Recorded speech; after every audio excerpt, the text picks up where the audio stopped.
Good evening, everybody. Welcome to the fan cams. After the Blues, they lose again. We lose tonight and gather round as we open up, gather round for the AFL and everybody else. It was 12 goals, 14, 86 to 17 goals, 12, 114. It was wet and then it wasn't wet and then it was wet again and then it wasn't wet again.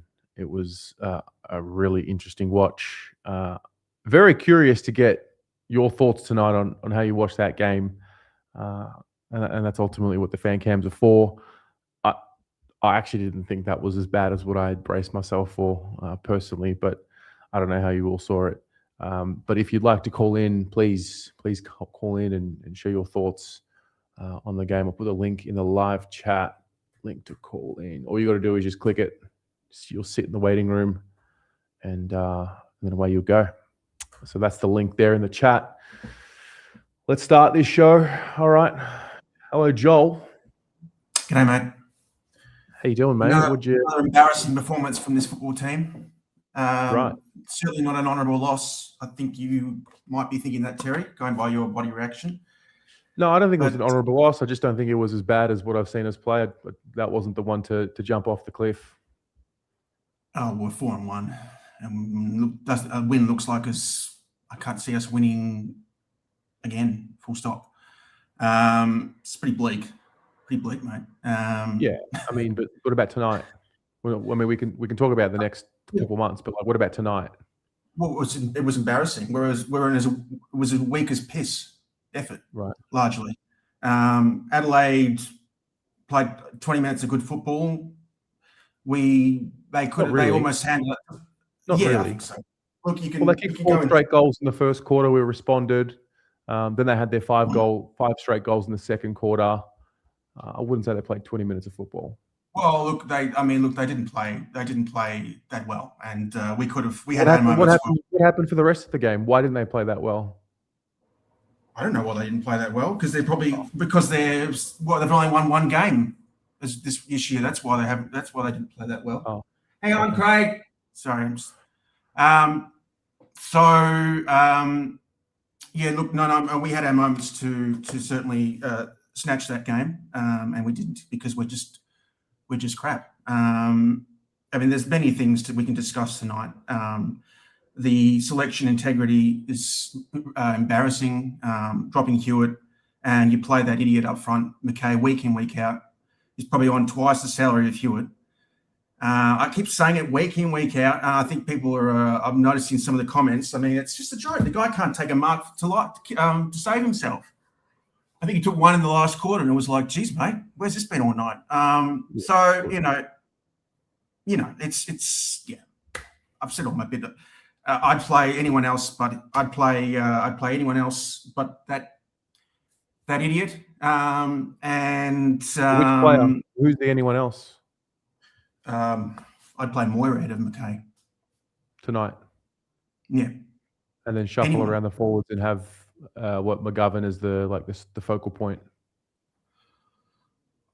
Just someone that's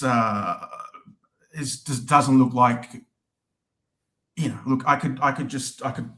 It's just. I mean, I could give you anything. It's embarrassing. It's just, yeah. The guy can't play to save himself. He can't do anything. I mean, yeah. So I won't say I don't disagree that it was frustrating watching him play tonight and just constantly going to ground. I know, especially once it was dry. I totally actually agree with you. It is frustrating watching him go to ground all the time. We're just in a really tricky spot. We can't score from any other avenue other than stoppage. Transition football, we just don't really have it. I think our first goal from line is just, I mean, Luke Hodge makes. Yeah, sorry. I mean, yeah, just to add to that. I mean, Luke Hodge. I can just finish what I was going to say, but anyway. Yeah. No, you go. I was just going to say, the first time I think we scored from D50 might have been in the fourth quarter.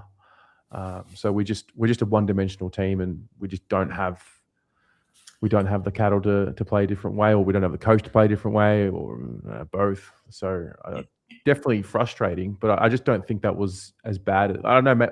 I braced myself for a much worse performance and result tonight, personally. Well, it did rain, which probably helped us. Well, it rained for both teams. Blowout. Huh? Well, I mean, yeah, but I disagree. I think if it had rained, had it not rained, I think it could have probably been a bigger blowout. Maybe. Yeah. But then once it dried up in the fourth, I thought we actually clung on. Yeah. But I mean, it just leaves us just hanging as a club, very vulnerable, no man's land, and directionless. Something which just really irritates me and gets my gears grinding is just you go on the socials and beforehand you see all the players just laughing and stuff, and I just don't get it. I can see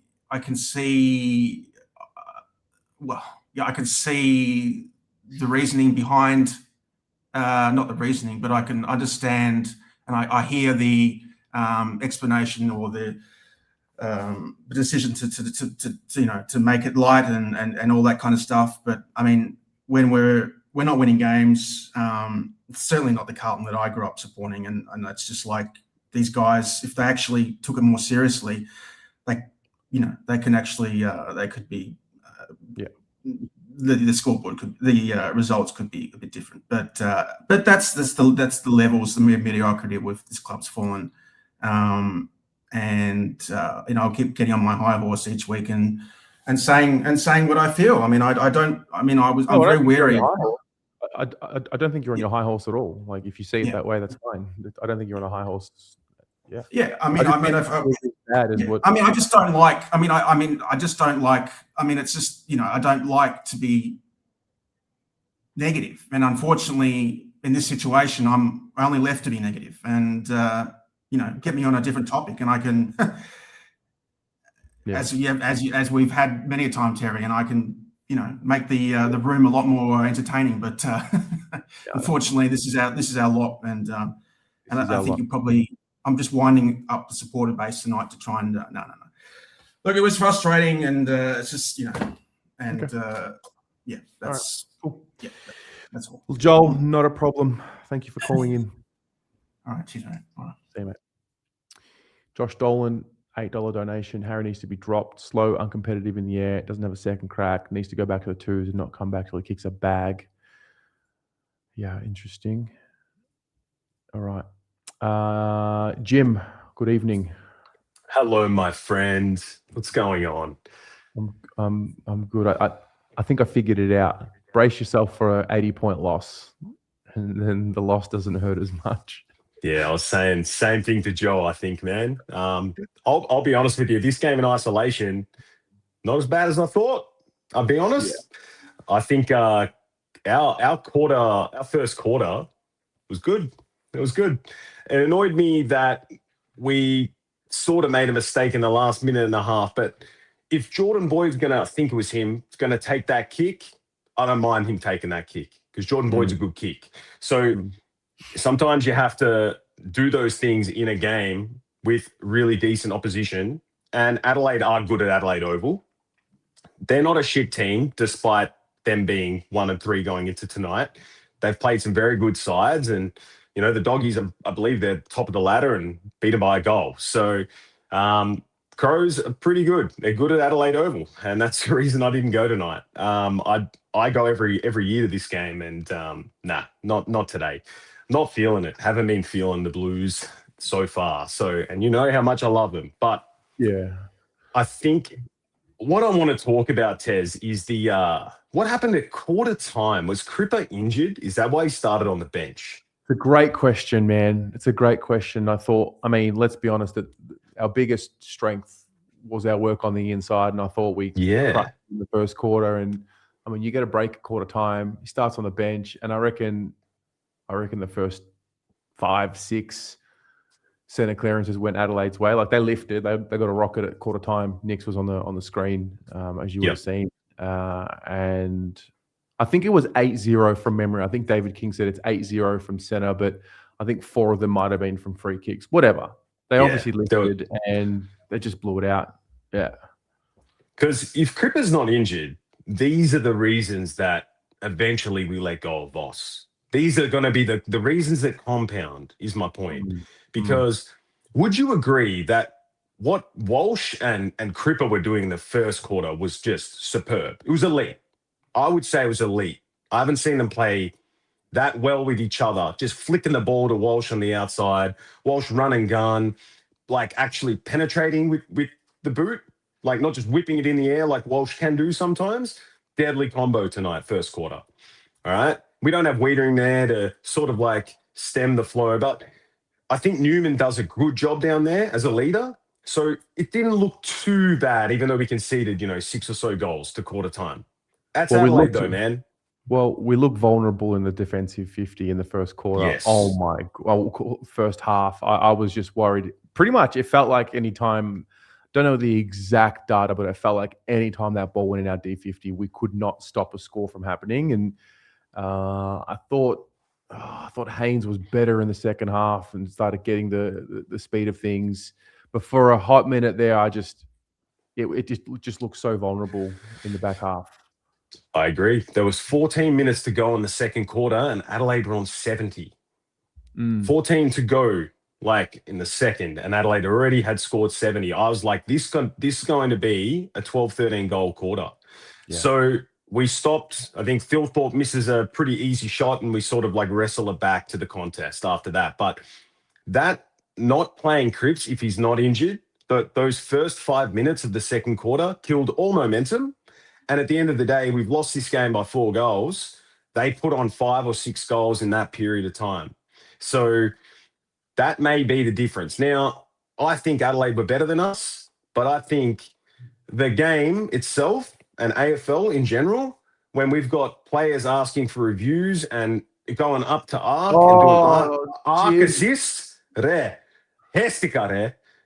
So, like, over. I'll never blame the umpires for why we lost a game. So I will just say, like, clearly, I'm the same. Game. Adelaide was a better team. We were just nowhere near it. But for fuck's sake, some of the calls, the throw to Rochelle that didn't get called, which down the other end, the Florent out of bounds on the full, just sent me into a spiral because we're already struggling as it is. It was a cherry on top of a very shit cake that we've been baking all year. But Hestikare, so bad. Like, we're talking about players being like, well, go up there, and umpires who are 80 meters away being like, yeah, it's out in the full, I think.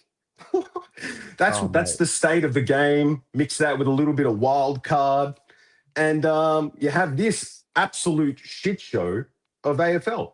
That's where we're at. Mix that with Carlton, and it's bad watch. But I don't know if it's because I'm a Carlton fan watching a Carlton game, but if you're a neutral watching that game, like, surely it was poorly officiated if you're a neutral watching that game. Like, surely I'm not just looking at it from a Carlton bias.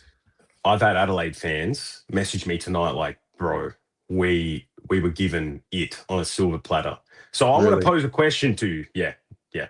I'll pose a question. Are we happy if it's a prelim final? I know people will be like, Carlton fans sooking right now, blah, blah, blah. No. Think about it. Your team later, let's say a Hawthorn, they're in a prelim.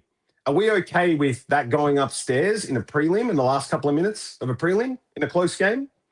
Or is the game dead at that point? I know I sound like a 55-year-old boomer right now. It's like, game soft. I'm not saying game soft. I'm saying, are we happy with the way the game's going? Because I think it's fucked. Yeah. It's bad. Fair. But anyway, back Harry as well. It's wet, man. It's pissing down in Adelaide all day. Do you know how wet it is at the ground? What, you expect a 200-centimetre bloke to be marking the footy? Come on, man. Fucking hell. Maybe I'm just frustrated. Maybe he needs to not go to ground. It's the going to ground, man. Yes. I watched Thilthorpe, and maybe it's an unfair comparison, but I watched Thilthorpe, who was hampered by an injury anyway. I think he was sore anyway going into the game. It's a frustrating watch. They all do it too. Ollie goes to ground. Kempy goes to ground. Frankie Evans goes to ground. They do it. Yeah. Once they're told, keep your feet by someone new and the good habits come back, we'll be all right. I am confident of that. So anyway, man, good luck tonight. Wasn't that bad. Yeah. Fist bump. See you, bro. He's a good man, Jim. David, thank you very much for the $2.99. Matthew has a party with the $3. That game typifies versus Carlton contest or bust. Well, yeah, I think the rain definitely helped us out, make it more of a contested game. All right, Joe. Hello, mate. Tez, good evening. Good evening. It's calm tonight. We're calm. Because I agree. That wasn't anywhere near as bad as I expected, mate. Listen, we've watched games where I want to walk off the ledge and end it all. I just don't think that was one of them. That's all. That was, yeah. You're talking about last week, right? Yeah. Or was it the week before? That one too. Yeah, that one too. Yeah. No, it wasn't our worst. I mean, you can't shy away from the fact that, yeah, we don't have, you know what, forget, I don't even care if it's players or coaching anymore. We just cannot move the football. We just can't. Nah, it's just blatantly right? obvious. So it's so obvious. It's not like anyone's going to say anything revolutionary. How do you improve it this year or like next week? Is it just bring in certain players? I mean, Wiedering, I don't know if he fixes it, but like, how do you fix it now? Well, I'll pose this to you, right? And I said this on the podcast pre-season to Jules. My main concern with us moving the football coming into the season and wanting to play transition was I am of the opinion that I'm still of the opinion that we don't have the list and the skill execution and the talent to be able to move the football in transition. In the sense of scoring in that way. But then if you turn the ball over, we're not set up enough defensively to not cop a big score coming the other way. So I made a point of it pre-season on one of the podcast episodes to Jules to say, I'm fully prepared for us to cop runs of goals if we are going to go down this path for a period of time. It will happen. It happened to Hawthorn when Sam Mitchell started implementing it there. It happens to all these teams when they go down this path of, okay, we need to evolve in the way that we move the ball and score. You cop runs of goals. I'll ask you a question. Would you be more comfortable if we scored 60 points of the 86 from stoppage night, but we lost by 70? Sorry, say that again. Would you be more comfortable if we scored 60 or 70 points from transition? Sorry, not stoppage. From transition, but we conceded 150? Yeah, no. Yeah. This is what I mean. Like, I don't know. I get that there has to be some part of your profile that allows you to score not just from stoppage. However, I don't think we need to revolutionise this. If you're talking about how we turn this around now, and I think Jimmy Bartel even said it last week, I don't think we need to do anything revolutionary with our list to turn this around and actually start to be competitive again, like we saw tonight, because we were competitive tonight. I don't care what the final score reads. That was as competitive as I've seen us against a good side for a long time. I think we laid 86 tackles tonight, which was fantastic to see. The effort was there. For me, if you're asking how do we turn this around in the short term, just be us. We all know what we are. Everyone knows what we are. So just be us.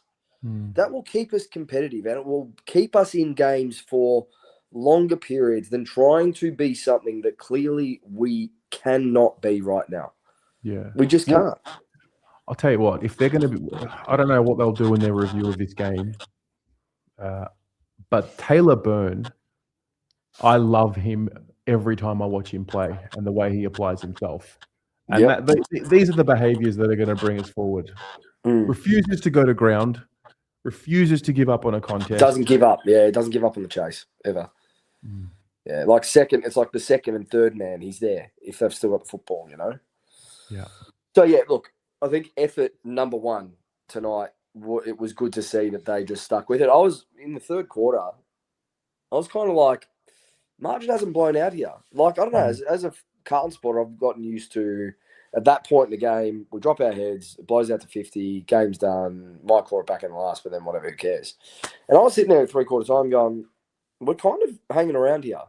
And I'm the last person, Tez, that will ever mention umpiring and that it may have played into the result.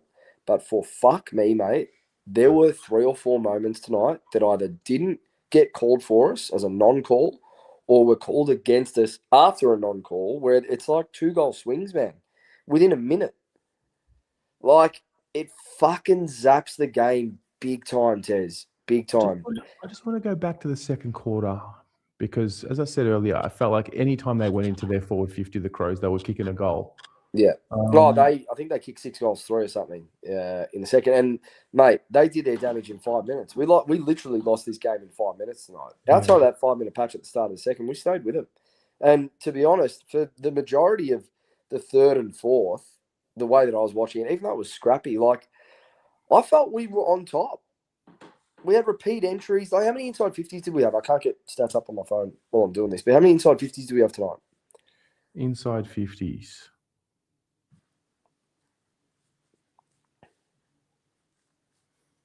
60. We actually won the inside 50 count, 60 to 56. Like, the repeat entries were there in the third. We just could not get any scoreboard nourishment out of it. Like, nothing. We just could not put one on the board, but it was there. Like, it looked more like us. And I know people will say you can't just score 1 goal from your defensive half or 2 goals, whatever it was. I get it. We need more balance in that area. But for me, if we do this for longer, stick to it, this is our profile. Look at the players we've got on our list, man. They can't hit a target coming out of the back half. Half of them can't hit a target, man. Like, I don't know. I think we stick at this. If we can set up our defense, our structures in a more effective defensive manner and anticipate turnover for the opposition team to come back at us, maybe we won't leak those scores as much as well. Like, I don't know, man. I just think it's really simple for our team. Like, just keep it simple. Let's not be something that clearly we're not. We're not that test. I don't care if it's down to the coaching or players at this point, but no one can convince me we can be a transition side tomorrow. We just can't. No. So, yeah, well said, mate. Good stuff. We'll see, mate. Anyway, we'll see you next week. See you next week. Next week's the big one. Come on, man. The big one, man. That's the big one. I know. Tonight gives me a flicker of hope, just based purely on the effort. On the effort alone. If they bring that effort and intensity for 4 quarters next week, you're always a chance. So, anyway, we'll see how we go. Good night, bro. Thanks, man. Cheers. Vic Wide Renovations with a $3 donation says, we have not kicked over 86 points all year. Yeah, right. Mick World, $8 donation. Players playing worried about getting dropped. Players second guessing. Players playing not to make mistakes instead of playing to win. FML. Yeah. Andrew. G'day, Terry. How you doing? Mate, I would say I'm a bit better than the last fan cams after that result. Yeah, I don't know. I'm not as devastated about that one. I'll put my hand up. I didn't watch the game. I was too busy on holidays. But yeah, look, I'm glass half full here. I had us pegged at about 100-point loss, so I think we did all right. Yeah, but did we lose every single ARC review? I'm trying to remember. Like, do you remember one that we actually succeeded? I don't think we won an ARC review. That was I don't know what's going. I think because the wet weather came into play, the whole last touch rule, it's going to make it harder to adjudicate because the ball's slipping and sliding. It's coming off knees. It was unfortunate. I felt like we were like sacrificial lambs to an extent tonight, just for the Crows. Just to get them back into form. They can't sustain those rules. Like if every wet game is going to be like that, the AFL has to change whatever they've done to the rules. Yeah. And for the first time in AFL history, I'm confused about the rules. Yeah. In following the sport for 40 years, it's nuts. Yeah. But look, I think with the game, like at halftime, I think one of the commentators said they were 5 goals out of deep 50 transition and we were 0. So I wrote it down. It was 5. So end of the third quarter. Sorry, first half, end of the second quarter. Yeah, Adelaide had scored 5 goals, 3-33 to Carlton 0-0 from scores from D50. Yeah, I remember them saying it. I have a feeling that's coaching. have a real feeling, or just the inability for the team to understand whatever the direction is. Executions, I think, are part of it as well. But I think the players look confused, and then when pressure's put on, they panic and they kick. It's this vicious cycle. But yeah, that worried me, and that was a big eye opener for me. But also because I missed last week, what's happened to Jagger? Do we ruin him? Well, I don't know what his game time was. I don't know. I don't think he played full minutes tonight. I think they managed him a bit. Jagger played. Where is he? I'm not sure if I've got it. Does anybody know? 72% game time. Okay, I think in the first half he didn't play a lot as much, but he played. I guess he started forward. I think they're trying to protect him a little bit. He did get around it a bit more in the fourth. Now that I think about it, but yeah, I think they're cautious. 19 touches in the middle. Is that what it was in the end? I think it was. I think I was scanning the result, but like at 58% disposal efficiency, which I see here, like that's not great. So what have we done to him? He was good. He signed a 5-year contract, but no, I think he'll be great. I think he'll be really good. Yeah, I don't think we should be putting him into the middle as much as what a lot of people do. I think you got to protect him a little bit. I just here and there, I get it. I prefer him to be a receiver than anywhere near the inside, personally. But yeah, I like some things that I saw from certain guys. I said Taylor Byrne earlier. I loved watching Taylor Byrne play tonight, and just love the way he goes about it. Not afraid to put his body on an opponent. It's the attitude. It's the quick thinking to go to the next contest. He doesn't think slow, if that makes sense. Yeah. No, I agree. And he gets up quick, and that's. And what I saw is when Harry went to ground, which has been mentioned a couple of times, he got up, slower than my grandma got up after a fall. Like I can't do it he just anymore. didn't do it. Like he just didn't get up. It's honestly it's really frustrating to watch. I'll be honest with you. Like I don't know what's going on there. I struggle to watch it, and I struggle to understand it. He's got to work through it, I think. Yep. He's expensive, and he needs to earn his keep, and he's not. So I don't know when Tassie want players, but we've got one for him. Yeah, we just got to, as you say, replace him. I think. But look, fingers crossed. He gets better, and I look stupid. So that's the best outcome, frankly, for the Carlton Football Club. So, but yeah, no, good to jump on, and lovely to meet you, mate. Thanks for calling in. Cheers. See ya. All right, Mitchell, $5. Lost all sense of direction of where this club is heading. Our list is bottom 4 at best. He's our man. Biggest load of crap I've heard. All right, who's next? Let's have a look. Hello, BJ. Hey, how are we? Mate, I'm well. Welcome back. Yes, second time in, 2 in a row. I'm feeling good. Yeah, what did you make of that performance tonight? I'll be honest, I'm probably the most positive I've been all year, or for 9 months recently. I saw for once things changing a little bit, which is different. And it changed against a team that's much better than anything else we've faced so far. So as far as kind of coming out of that game being frustrated or angry, like little parts of our game, obviously we need to work on. And there's still the same kind of mental blocks or non-understanding of what's required of some of our players in moments that's there. But as far as like critiquing a game or anything, I sat there going, look, they're giving 100% effort. We've got 3 quarters and a half-ish of consistent-ish football. Every time we were challenged, we responded in kind. Even in that second quarter, like that run-on came like crazy, but even so, like I didn't feel like the game got away from us in the second quarter. I just felt Adelaide were better than us and showing their strength, especially their forwards. Yeah, that was a big one for me, especially in that first quarter. So we sort of got ahead They kicked 4 in a row, but we did respond. Second quarter, that was tough one. That was ultimately where they blew it out. I thought we got a little lucky with the rain in the third, kind of equalized everything. But then, in the fourth quarter, that's when it sort of dried up a bit. And that for me, when I got to the third quarter, at the end of the third quarter, I'd written down, like, just please don't give up. Like, don't be defeated. I went into this game looking for body language. Like, it was pretty, like I was saying before the game, Blues are win. But, like, deep down, I kind of knew. Yeah, reality hits.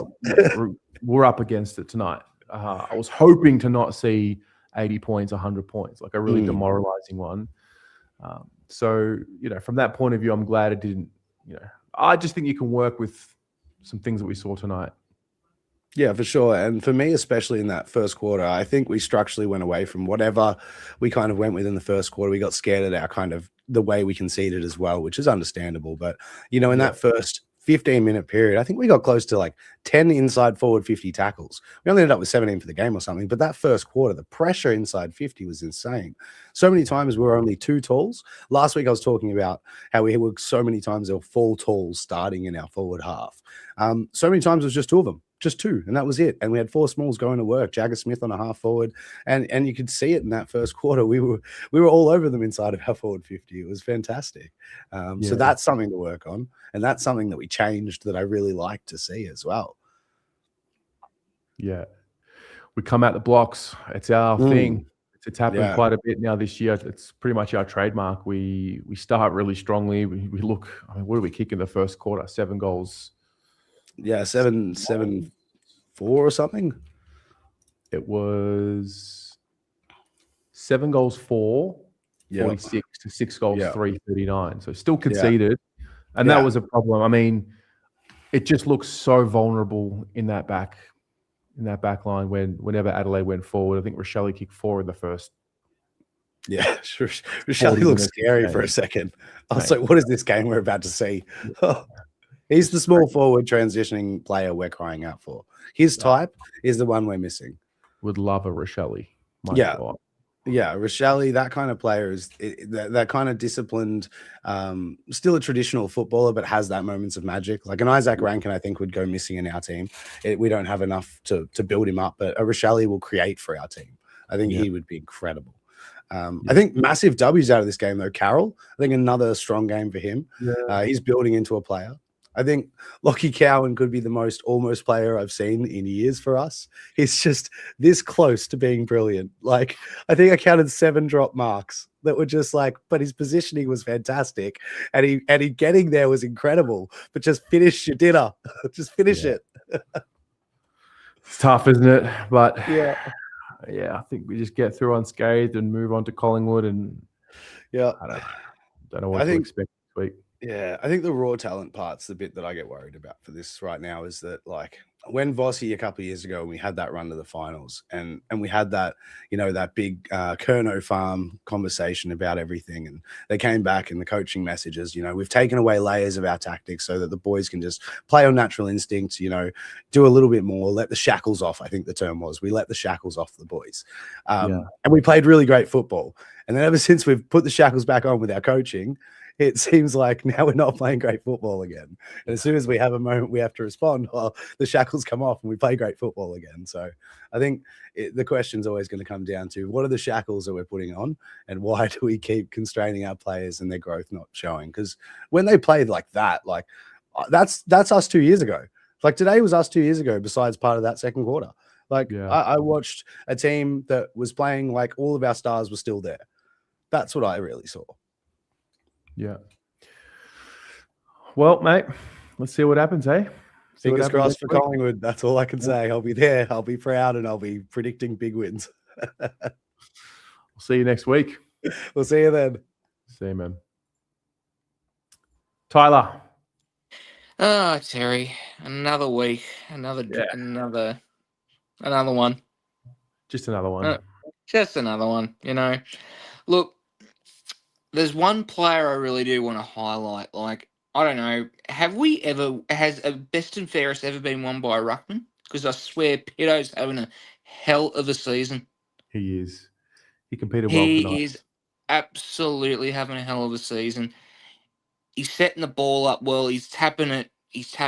Obviously, sometimes it was intercepted pretty well. Like Adelaide had it all set pretty well, but like I'm becoming a massive Pito fan, so like that was good from him. But in all honesty, like I wasn't holding my breath from that first quarter. Like I just knew it was gonna come. It was gonna come. Like, but I think the biggest thing that I found that kind of was annoying was that second quarter when those run on goals were happening, especially like when we were finally getting our hands on the football, was we still go down the fucking line.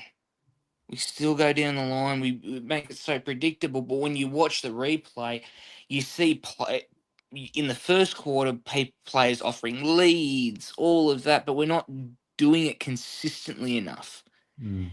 And they just stand there like witches' hats sometimes, and then no wonder then they have to kick down the line because there's no one offering any sort of they're not taking a risk.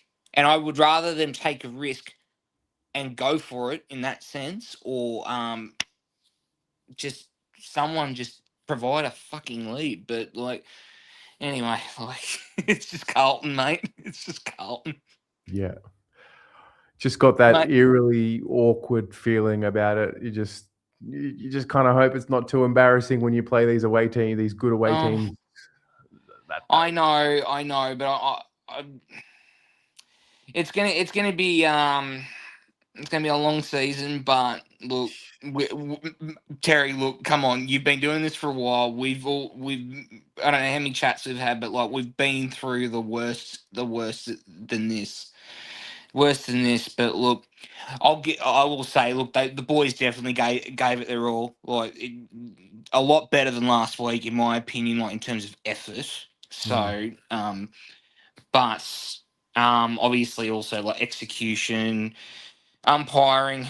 Well, the arc slowed the game down in terrible fashion, but and decisions didn't go away. But all in all, it's gonna be a long road. But just very quickly, what was your opinion on the dropping of Hewitt? Was it necessary, or was it? Why did we drop him? I wasn't outraged by it. I was more outraged and shocked that Hudson O'Keefe was playing and Flynn Young wasn't. Yeah, I totally agree with that. Hewitt, I guess I get it because we needed to change the way that we set up our midfield, and we needed to, it needed to be a bit more dynamic, and I get all that part. The Hudson O'Keefe one was the one that shocked me a bit. To be fair to Hudson, I actually thought he competed okay. Oh no, he did. Absolutely. For a guy that I didn't think he earned the game. I think yeah. And then there were whispers before that Pito was sore and whatever. So I was very didn't confused. Look sore, to be honest. Didn't look sore. I was confused by Flynn Young not playing.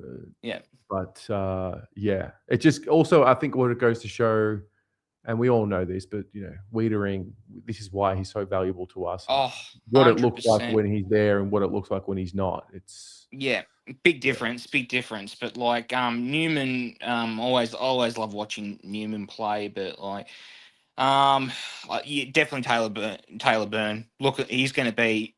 He's going to be. I reckon the next soul of our team. Like seriously, he just goes at the ball so hard, but then he also follows up as well, and I love that.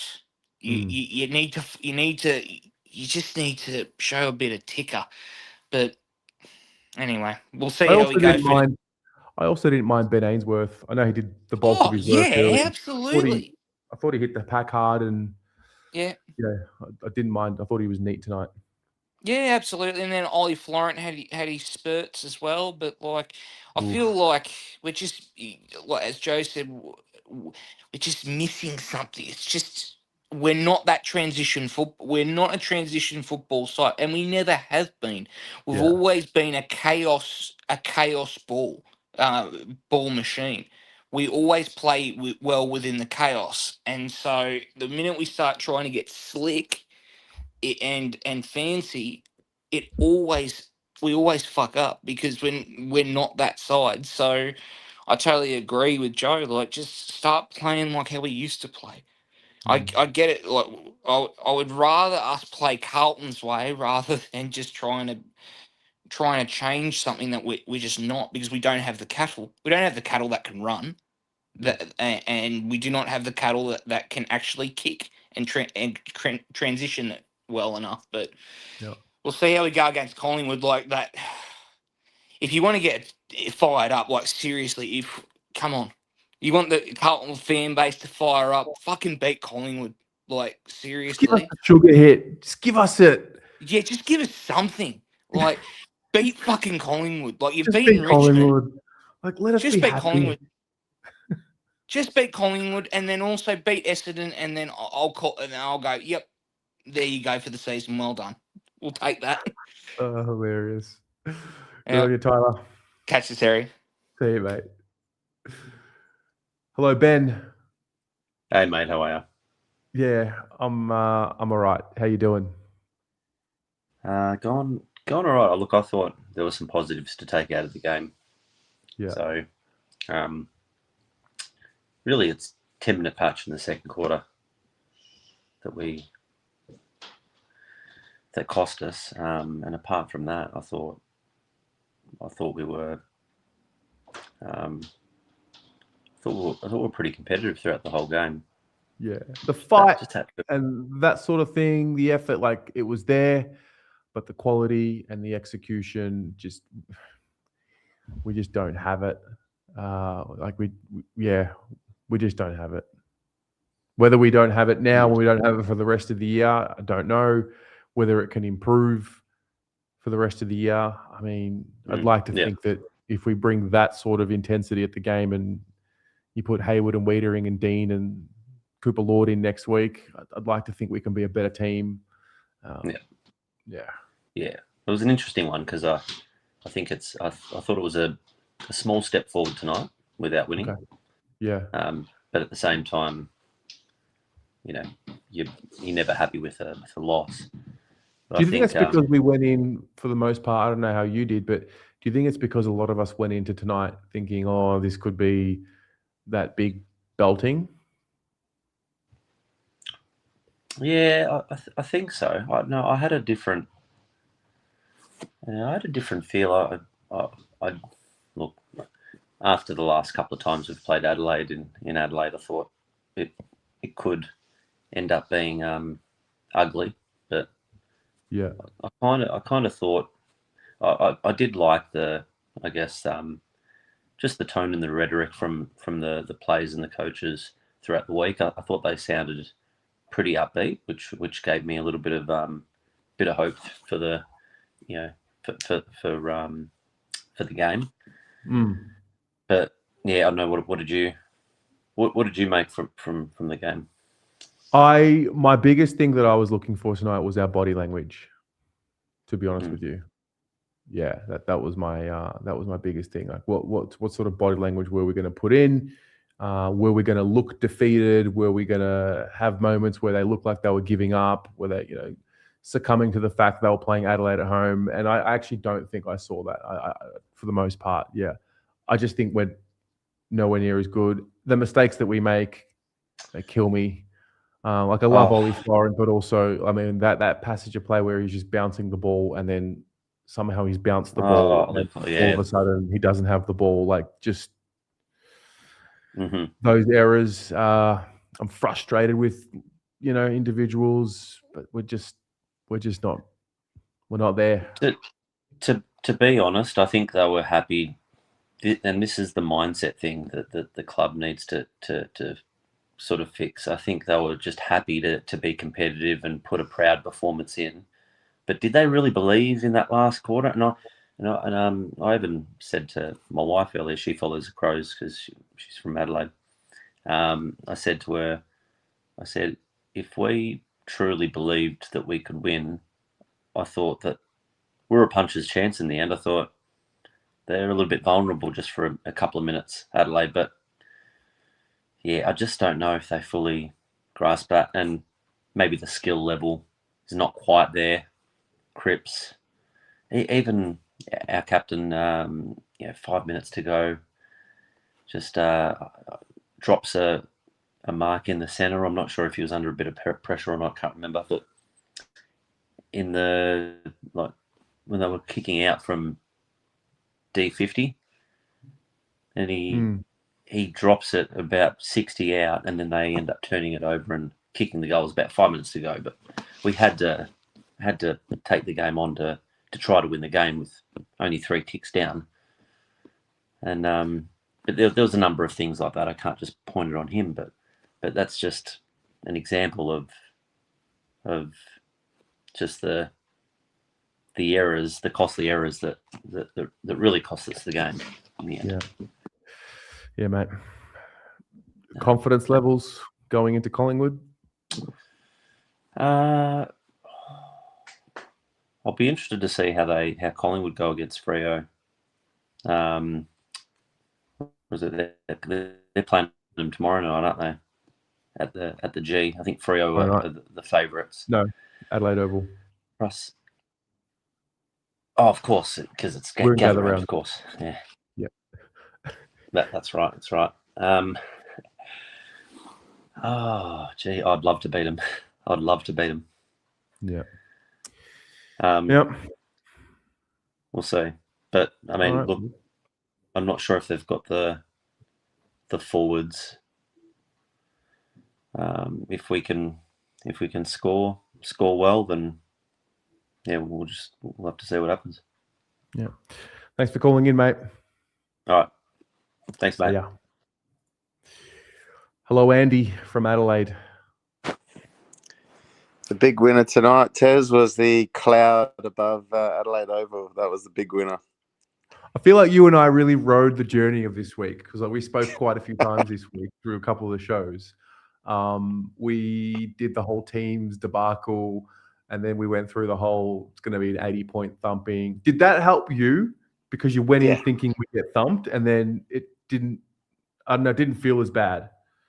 Look, I think this game said more about Adelaide than it did Carlton, because Adelaide last year finished top of the table, bowed out in finals. Everyone said, oh, they overachieved. And you sort of see this year they haven't been that great. And, would you say we played our best game of the year tonight? I think effort-wise, I reckon it was probably the most consistent out of every game we've played. So I think it said more about the Crows than it did us. Like, we know where we're at. You remember what I said the other day on what I wanted to see? I want to see difference in the midfield. We got difference in the midfield, and how did we look? We looked a lot better. Yeah. It didn't look so pedestrian. In the past, with this matchup, the Crows haven't been in the best form. Then they usually use this as their tune-up to find their form. I didn't feel that happened tonight. They usually get the ball from inside to out to the wing quickly, and then they kick it to the half-forward line, and then half-forward line to a marking target, and then it's goal. I mean, we saw it for a quarter in the second when it dried up, which sucked. I just wish it was going to keep raining, but it didn't. But, they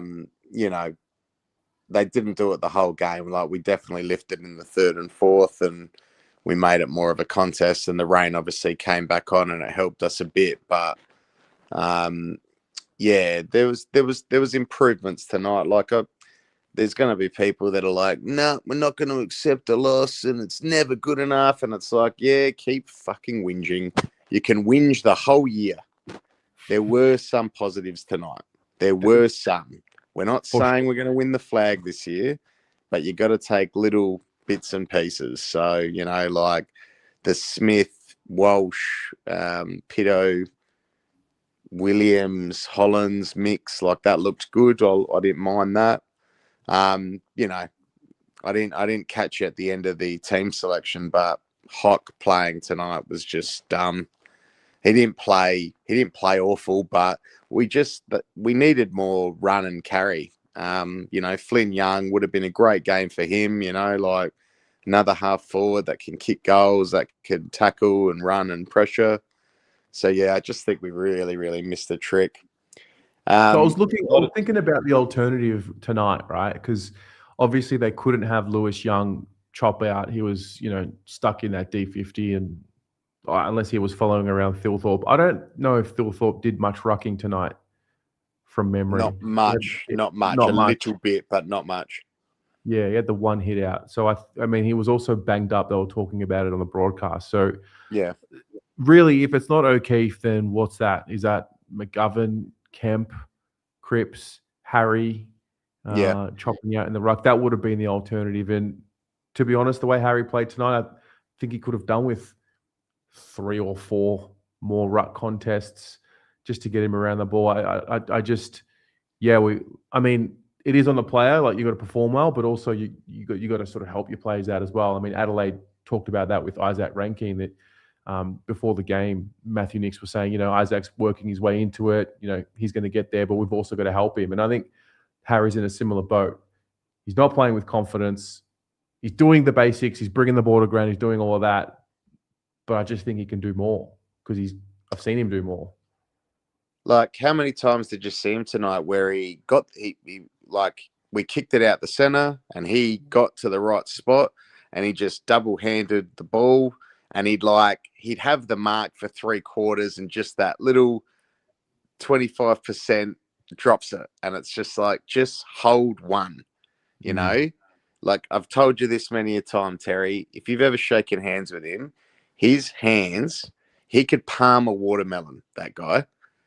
They're huge. So it's a wet and slippery night. It's difficult, but he didn't take, like, how many marks did he take? I think he took 2 marks, and it's the forward, like inside forward entries where he's just got to clunk one. And like you've said, he's a confidence player. He sort of misses the first one and then that's it for the rest of the night. Can't pull his head in. Speaking of Lewis Young, so I want to put this to you, right? And it's funny because we've given so many players a go in our back line. Dean and Wiedering back in next week. Would you bring them in, drop Cowan, keep Haynes in, and then play Lewis Young in the forward line? So Harry Mackay, Harry Mackay can have, I guess, I don't know, another big tall guy to maybe take some heat. And then instead of playing Hock, you play Lewis Young as your backup ruckman. So he plays forward and backup ruck. Wow. Because there's a bit there because I think Lord should come in as well. I mean, Hewitt didn't play. I don't know if he's going to come in. Lord didn't play. He'll be ready next week. So Hewitt, I know who I'm putting Lord in for. My boy, let's sign him for another 5 years. Do you know what I mean? Like, there's been so much change, but yeah, for me, like, I know he's old, but Haynes, he got better throughout the game. It was his first AFL game. He played well last year. Like, I was the biggest naysayer for him, but he played well. You put Wiedering there, Haynes there, and Dean. Dean's got that mongrel and the grunt, and he doesn't want to get beaten. So many times Cowan got beaten today. And then up the front, your halfback as you go Florent, Newman, and Carroll, all of a sudden your defence it looks pretty strong. The big crying out, and everyone's spoken about it, about our defensive half scores. We just don't have that player. And our team up the field also don't. They've either got their backs to the ball when it's coming out defensive 50, or they're not moving. They're statues. So even if we had a Lockie Whitfield, let's say, or a Dan Houston or a Lockie Ash, even if we had someone that run and carries, there's no one there to sort of help link up.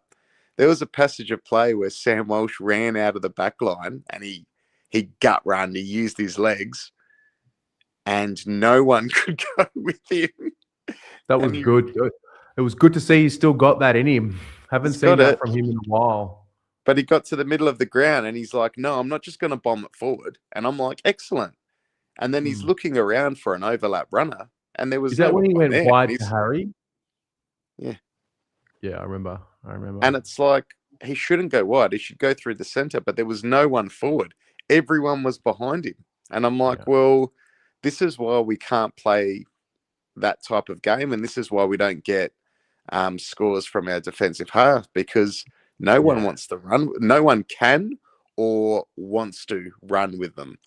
So, so for me, like we've made a lot of change to our team this year, and I think there's going to be definitely more changes with all the players that are available. But you could sort of see, I guess, some of the reasons why our team is in the position it's in, and it's clearly there's a lot of players that just don't have that ability. So, anyway, I picked them by 65 in the end. I had them by 85. I lowered it to 65 when the rain came on. So I'm glad they didn't get to 10 plus goals. So anyway. Yeah. Well, mate, it's been a good week with you. I enjoyed it. Thanks for calling in. Same, Tez. Have a good night, brother. Yeah, mate. Sinan Saba, thank you for the 3 and another 3. In hindsight, was dropping Hewitt the right call? I don't think it was the wrong call. I kind of liked the way our midfield worked. Thought it was different, personally. Aaron. Hello, Terry. I'm well, mate. And you?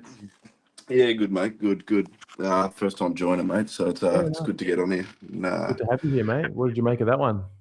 Look, mate, it was definitely better than the rest of the year, to be honest. Outside of the Richmond game, that felt like a loss. Look, yeah, I think it's been said a few times, but I think I was screaming at the TV when I panned over and seen that Cripps was on the bench and they've scored 4 goals or something, and he was screaming out to try and get back on. I don't know what that was. I couldn't tell you why he was on the bench. I know you've spoken about it tonight, but be interesting to hear during the week if he was injured or if he had a bit of a niggle or something. But I just think that they got that run on, and we couldn't really come back from that. Yeah, because I mean, Adelaide were always going to respond, because going into the match, Matthew Nicks was really big on their first quarters and they get beaten up at clearance, and it happened again. Like we got him again, so he was ropeable at that. So he's obviously given them a rocket. I mean, they've had the quarter time break for a rest. I don't know what the thinking was there to give him more rest. The first one goes through, you're like, all right, fine. Second one goes through, you're like, okay, get on. Third one goes through, you're like, get on. Then the fourth one goes through, is like, mate, that's the swing right there. Yeah, it was just it was pretty frustrating to watch, and you just feel. I mean, you can't do anything from a spectator's point of view, but it's just frustrating. But I also think he played really well.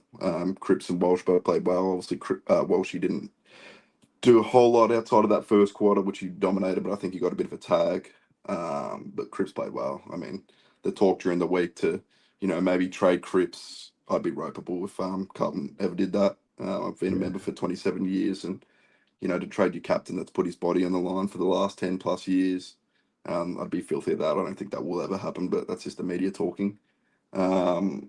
Obviously, same thing with Harry. I wish, what is he, 200 plus centimeters, probably 95 kilos. I just wish he threw his body weight around a bit more.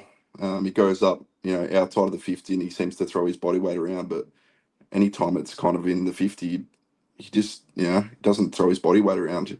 I want to see him smash and crush a pack and just fucking take 2 fellas down with him if he's not going to take a mark, to be honest. So he was a bit of a disappointment tonight. I thought Kemp went missing compared to last week. I know we were talking about a bit last week after we were surprised he didn't get dropped. Like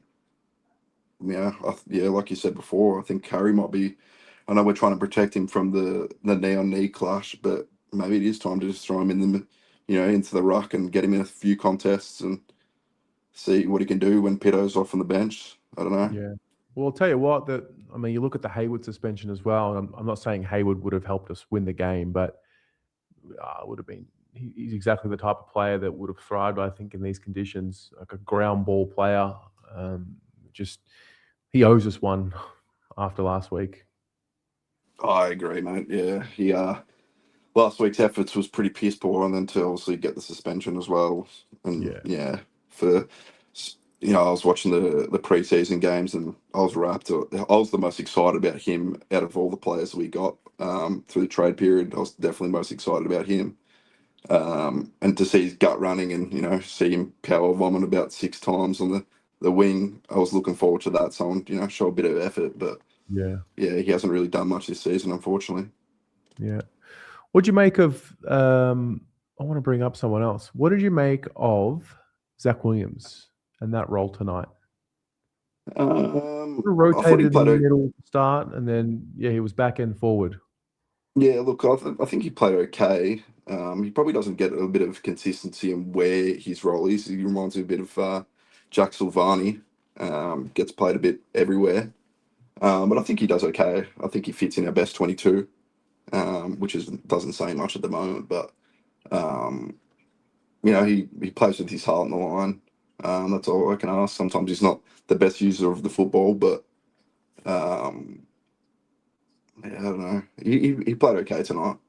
He likes to go down and sell the free bit, but I think he must have had something wrong with his ribs. I don't know if you've seen that. Well, he was coming in with a bit of a rib issue after the Pickett bump against the D's. He had I think he had the padding on his ribs anyway. Yeah, he definitely had that rib guard on. Yeah. I think he played well. He definitely wasn't one of the worst tonight, but like a few of the others said, I think a few of our guys just go to ground way too easily, mate. It's just ridiculous. Yeah. I was screaming at the TV, just keep your feet. That's all you can do. I know it's wet and slippery, but every other week, mate, when it's dry, we just go to ground a bit too easy. So yeah, a bit frustrating. Oh, mate, I love it. Thanks for calling in. Yeah, right. Thank you, Terry. See you, man. Go Baggers. Go Baggers. All right. Aiden, let's do this. Hello, mate. What's going on? Remind me what your thoughts were going into the game, how you thought it would play out. I don't remember.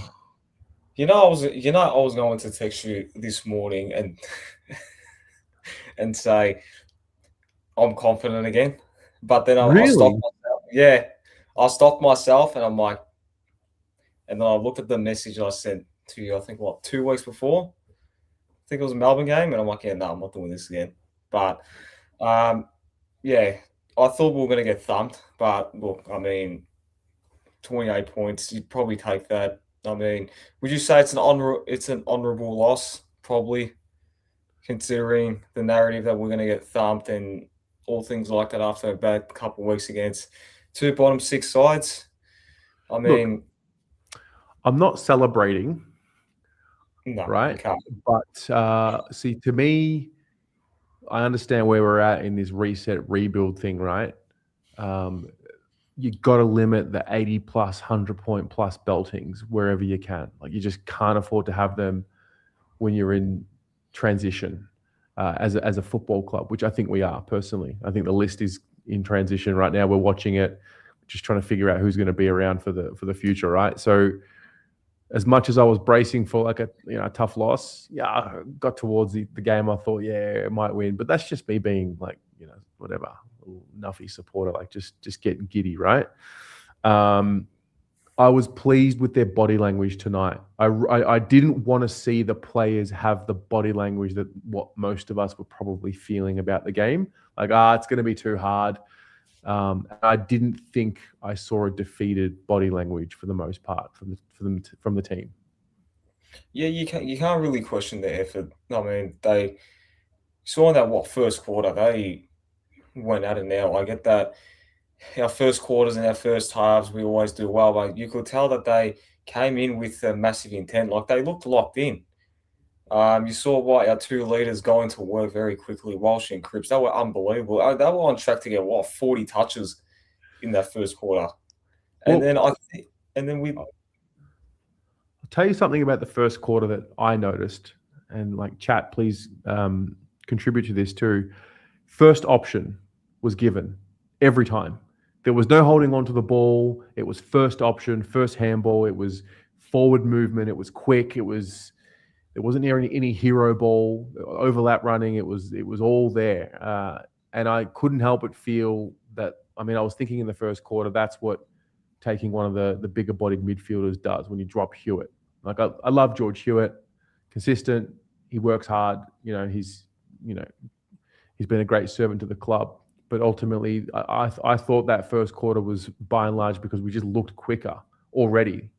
Now, I don't know what happens in the future now in the next month with Hewitt. Does he and Cripps rotate? I'd love Cooper Lord in there. I don't know what we're going to do, but I liked the first option use in the first quarter a lot.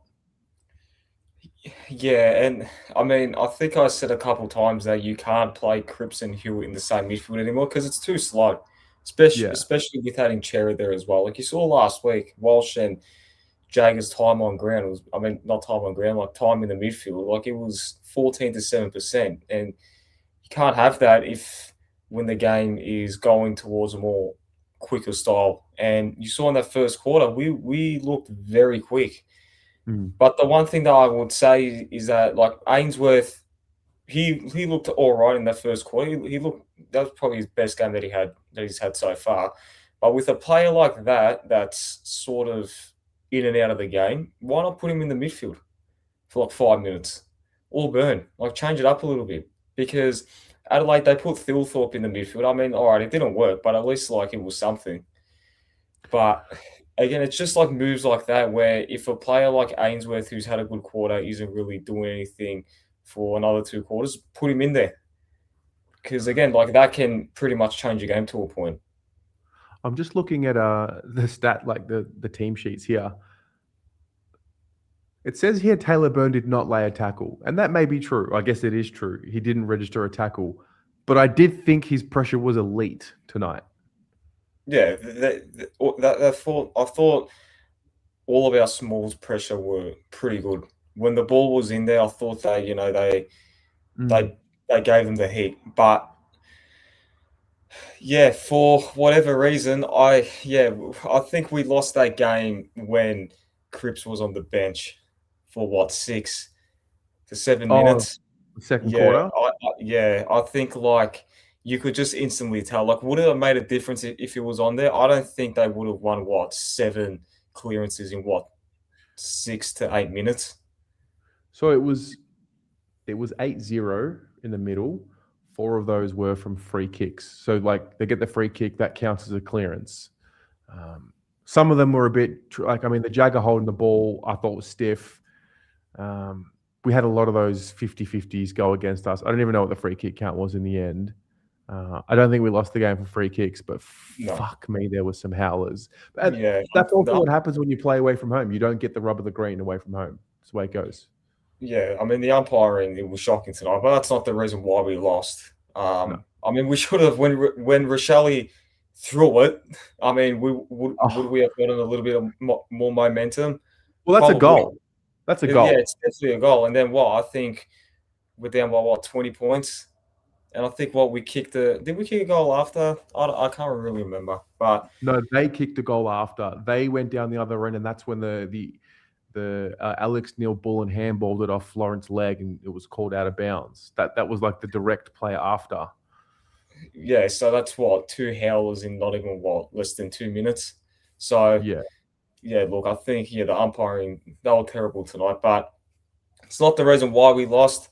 I thought our defense was. You can tell how much we struggle when Wiedering isn't there, big time. When I saw Thilthorpe throw Young onto the ground with ease, I'm like, we're in for a massive, massive day. Even Dirk Walker as well, when he just easily just shoved him, I'm like, oh, here we go. But I don't get, there was a narrative that people wanted to trade Wiedering. Why? I don't understand. Like, you can't trade him. Nah, look, it's just footy. I think that's footy frustration, footy fan frustration. No one's getting traded in April, whether they want it to happen or not. We can't do it. yeah, I get that. But like tonight was a great example that if you trade Wiedering, who are we going to rely on? Young people like this fan base just can't stand Young. Even though I thought his year so far has been pretty good, to be honest with you. I thought he was decent tonight. I thought he is what he is. Yeah. What you're gonna that's what you're gonna get from Lewis Young. A few missed kicks, probably too many punches over the boundary line when he should mark. But again, like if we did trade Wiedering, Young would be that leader, not Haynes, not Newman. That would be gone in the next 2-3 years. And then what? You're going to rely on Dean and O'Farrell. You can't rely on 2 20-year-olds to run that back line. So I think Wiedering is the last person we need to get rid of. Even if a club offered 10 first-round draft picks like Tassie, you can't get rid of him. No way. And fair. But look, what I would say is, if we play like that, I mean, it's only a quarter and a half.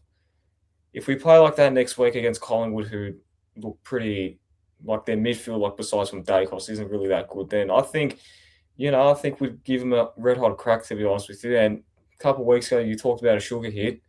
I think Pommy said it. Pommy called this after we beat Richmond. He said, we will lose to North, we will lose to Melbourne. He said we would lose to Adelaide, but we'd actually put up a fight. And he said the sugar hit will come against Collingwood and they'll save Voss's job. He called it a month ago.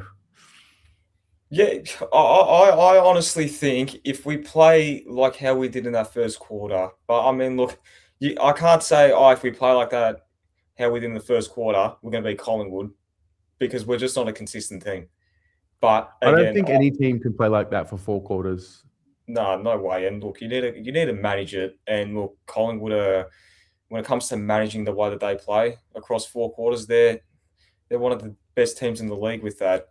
But look, I think next week will probably be. I think we're in for another close one against them, to be honest with you. Whether we win or not, I don't know. But look, I mean, we're 1-4. Season's technically on the line next week if it isn't over already. But yeah, look, what would you do when it comes to Hewitt? Because it's only a quarter, but our midfield did look better without him there. I think you just take opportunities to manage him as well. Keep him fresh. If Cripps needs a rest, give him the rest that he needs. He's playing with some sort of a bung knee. I thought Cripps was excellent tonight. I thought he was asked to do more, and he did. I thought he lifted. I thought he and Walsh lifted tonight. Walsh's game was a bit weird because it was like a very handball heavy game. But like I said earlier, it was first option. It was just get the ball in motion. And yeah, I saw aspects of better leadership on the field from those two, personally. Yeah, and then Walsh got tagged. But then again, Jagger, he didn't really hit his straps until the second half. I thought, you're gonna get that from a 20-year-old where he has a game like he did against Richmond, 25 touches, and then go quiet for 2-3 weeks. I mean, what more do people want from a 20-year-old? I get that he's a top 3 draft pick, but at the end of the day, I think people need to kind of be patient with him and Dean. Even Dirksen to a point as well, a little bit. I hope people don't come for him tonight because, I mean, what more is he meant to do? Look who he's playing on. Well, one of the best key forwards in the competition over the last 10 years. He's also finding his feet at the level, so he'll take time. So yeah, that's exactly right. But yeah, anyway, big game next week. I'm going to keep a close watch on them next week, especially in the midfield. I mean tomorrow, sorry. So yeah, hopefully all of us rock up next week. Because we'll be rocking up. I look forward to your scouting report next week when you watch the Pies. Oh yeah, you will. You'll hear it on Monday, and you'll probably hear an early team change as well. Hopefully not full changes. But if I were to drop one, I'd probably give Cowan a rest because wasn't that great. But anyway, all right, man. Thanks for calling in. Oh, good. See ya. See ya. Matthew. Terry, you finally get to meet you, mate. You got in here. Got in here, yep. Disappointing again, like everyone has said. I think it's pretty obvious, bombing it in. We're still doing the same stuff. And I think everyone's mentioning that. But that second quarter really hurt us, I think. Had we not, I think it was 7 goals or maybe 6 goals or something unanswered. we need to. I feel like the boys just lack a lot of focus when that happens. Like the defense was really, really loose, like not manning up and also just bombing it out of defense. And then, like if we could sustain the midfield like we did in the first quarter for 4 quarters, we'd win every game. But, obviously that's not sustainable. Yeah. We basically have to try and get as big a lead as we possibly can from that first quarter every week, and and build from it. It's very 2022. This is none of this is a surprise, and that's the tricky part. Now we're pretty much going. In some ways, we're going through the motions. We're already kind of doing it.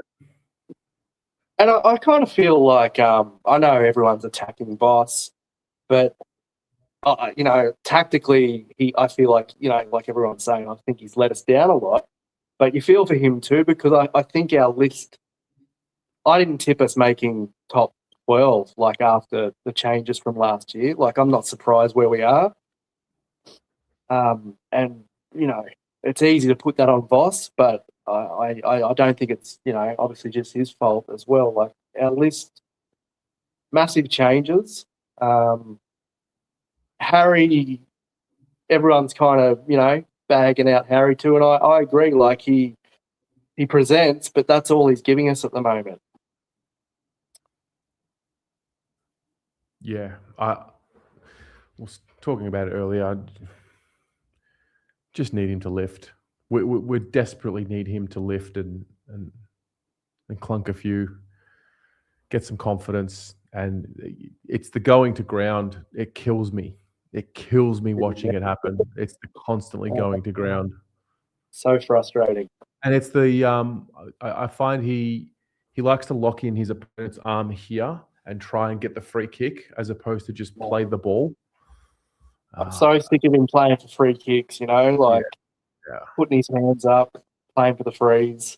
Yeah, it's not going to happen. That's just not going to help us. Do you watch many other games? Because we might get the most inside 50s in the league. I don't know what the stats are, but we get a lot of inside 50s, but it's just bombing it in. And other clubs don't do that. Like even the bottom teams can do those lead-up kicks into their forward 50. I don't think we did that once tonight, like just a nice lead-up, put it into one of our forwards presenting. Like our forwards are very not dynamic, not moving much, like very predictable. Yeah. No, I think tonight we definitely relied on the ground, getting the ball to ground in the forward line. I don't think we tried to take too many marks on the lead tonight. I don't even know if we had one single mark on the lead. I can't remember one right now. Maybe we did, but yeah, look, it looked dangerous early. Yeah, it was a great first quarter. Yeah. Exciting. And I think Ainsworth is an absolute gun. Like, I think he's elite. Like, I know he goes missing, but if we have more players around him, he rarely makes a mistake, I find. Like, he's very dangerous. A bit like Haywood, like when he's on. Yeah. Very classy players. Yeah. I'll tell you something. Yesterday I was just walking through the park and I ran into someone. I'll give you a clue. 93, 95, a leader of our club. Pretty good clue. Sticks? I'll just tell you, David Parkin, the coach. Right. I walked with him for about 20 minutes, just talking to him. Really nice guy. Like I was really impressed just talking to him, and I think he's well into his 80s now, but he was really interesting to talk to. And I remember I was talking to him about 93 was the worst day of my life. I was very young, but then 95 was the best day of my life. So I remember seeing all those, like I think the first year I remember was like 89, and Carlton was just a powerhouse all through those years. My mother went to the 79 grand final, Carlton. So we're a big Blues fan, big Blues family. But you know, the thing about the old times, like I know we talk about the old times a lot. We were very daring. Like we would go after, you know, Collingwood players. We'd try and recruit the best players. And I think we just need a couple of guns to come back into our club. Maybe go for Dacos. I don't know. Yeah, he'd be handy. Yeah. I think everyone would want a Nick Dacos. I actually don't mind Josh either. I really. Oh, they're both good. Yeah, like Nick's obviously one of the best in the league, but Josh is really good too. And, you know, next week, I think, I don't want to be too negative, but I think Collingwood, like, you know, they talk a lot about our inefficiency going into the forward line. We're also very inefficient coming out of our defence. You watch Collingwood, they're very efficient out of their defence. And that takes its toll on us. Like, I think they're going to really play with us coming out of their defence. But I like what you said too. They were brilliant in the first quarter, first possession, straight out, you know. That was really impressive. Well, because they're playing on instinct when they're doing that. So, yeah. Well, mate, thanks for calling in. Good on you, mate. Love your work. And, yeah, we will be successful soon. I know that. So hang in there, Terry. You'll see it. Yeah, I'll be here waiting patiently. Good on you, brother. See ya. See you, mate. Sam. Evening, Tez. How are you? Good evening. I am, I'm all right, considering it's a loss. Yep. Well, not sure what we expected. I think it's better than a lot of people anticipated, of course. But just a few things, I think, dividing it into tonight. You look at what the AFL and, of course, the Crows can do to get better, but we look at what we can do to get better tonight. One of the things which I think not necessarily is a thing of game style, but a thing mentally is our physicality. Like, you look at the Crows, their ability to just put a bump on, put some physical pressure. Like you talk about Taylor Byrne not being able to lay a tackle, that is constant among all our small forwards. And when you look at our forward 50 entries, you know, the 60 of them, they're all originating from that around 55, 60 metres out, and it's got your forwards just kicking to a pack. When that comes down from of course, the contest, your small forwards have to be at the ground. They have to be applying pressure. And you see the amount of times the Crows players just walk it out, manage to get that kick away. It's pretty detrimental. And yes, in those circumstances, you should definitely be moving faster. You'll notice that we just stop and we wait for the numbers to come back. That is a coach killer. You look at, you know, your midfield, you look at your defense. Even though our backline didn't have, you know, your usual leaders in there, I think they held up quite well. But our forward line, Harry Mackay, why isn't he speaking? Why isn't he giving direction? Is that necessarily a bad thing? In some cases, no, because the players should know when to step up. But you get that little thing right there, then that can flip the narrative of a game. And I'm not going to harp on about umpiring. It's just not necessary. Yes, it would change a lot. Yes, it changes a lot in the aspects of momentum.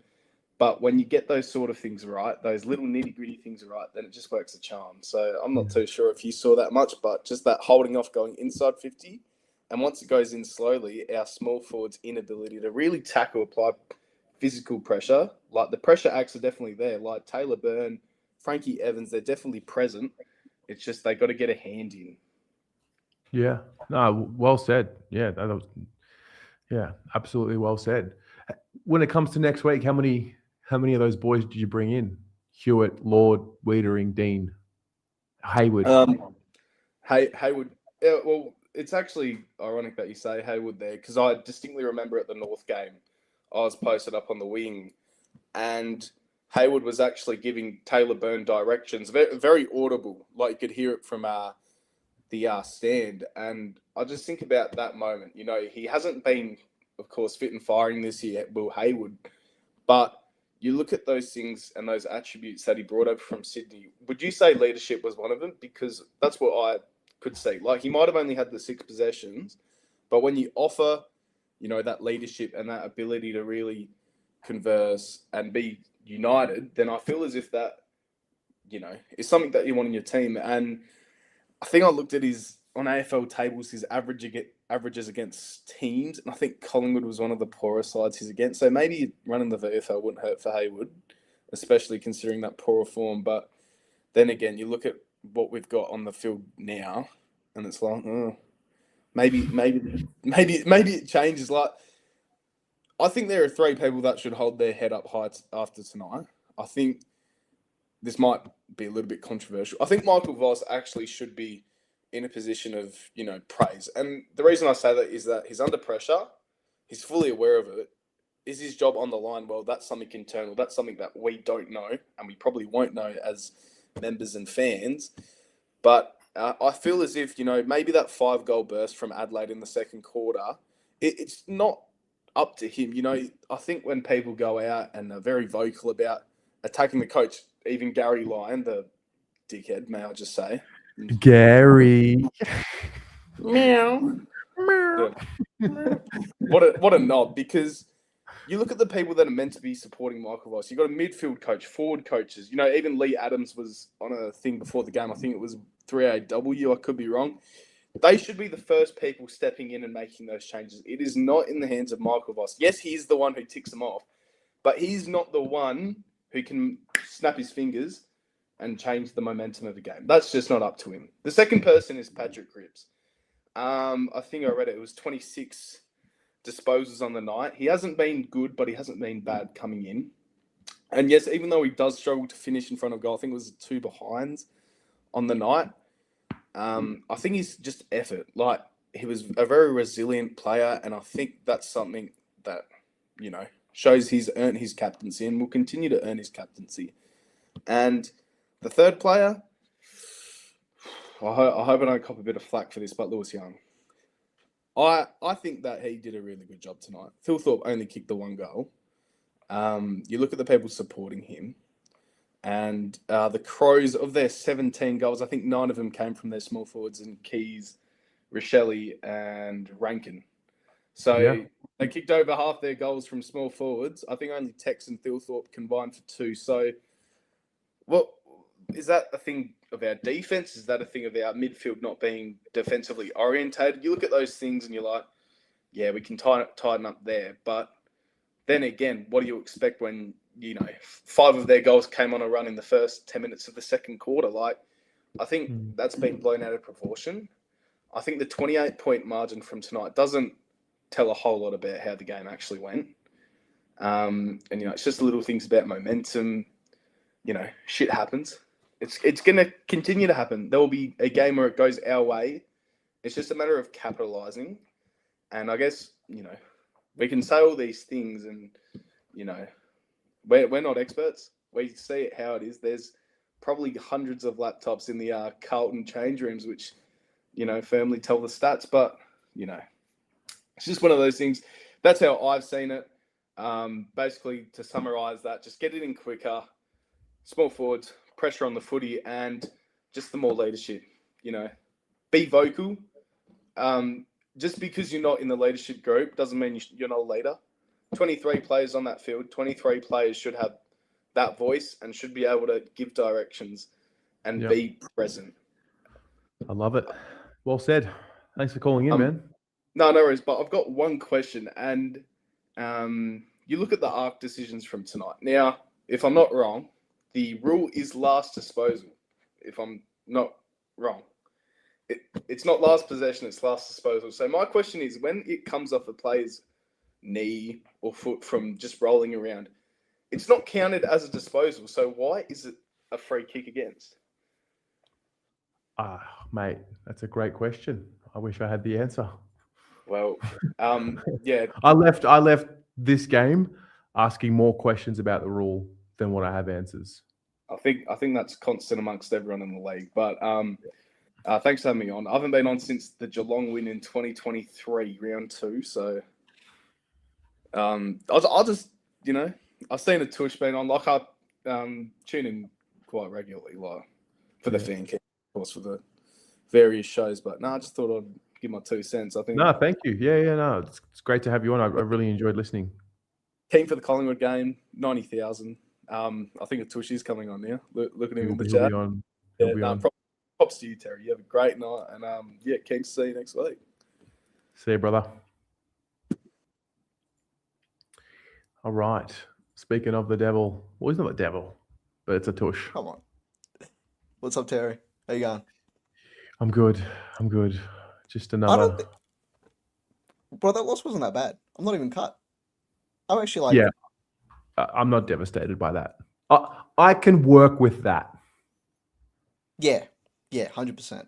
I mean, we still faded out, which still kind of pissed me off. We still kicked more goals in the first quarter than we did for the entire game, but true. It's true. Like it's so. But wait, like we true. Oh.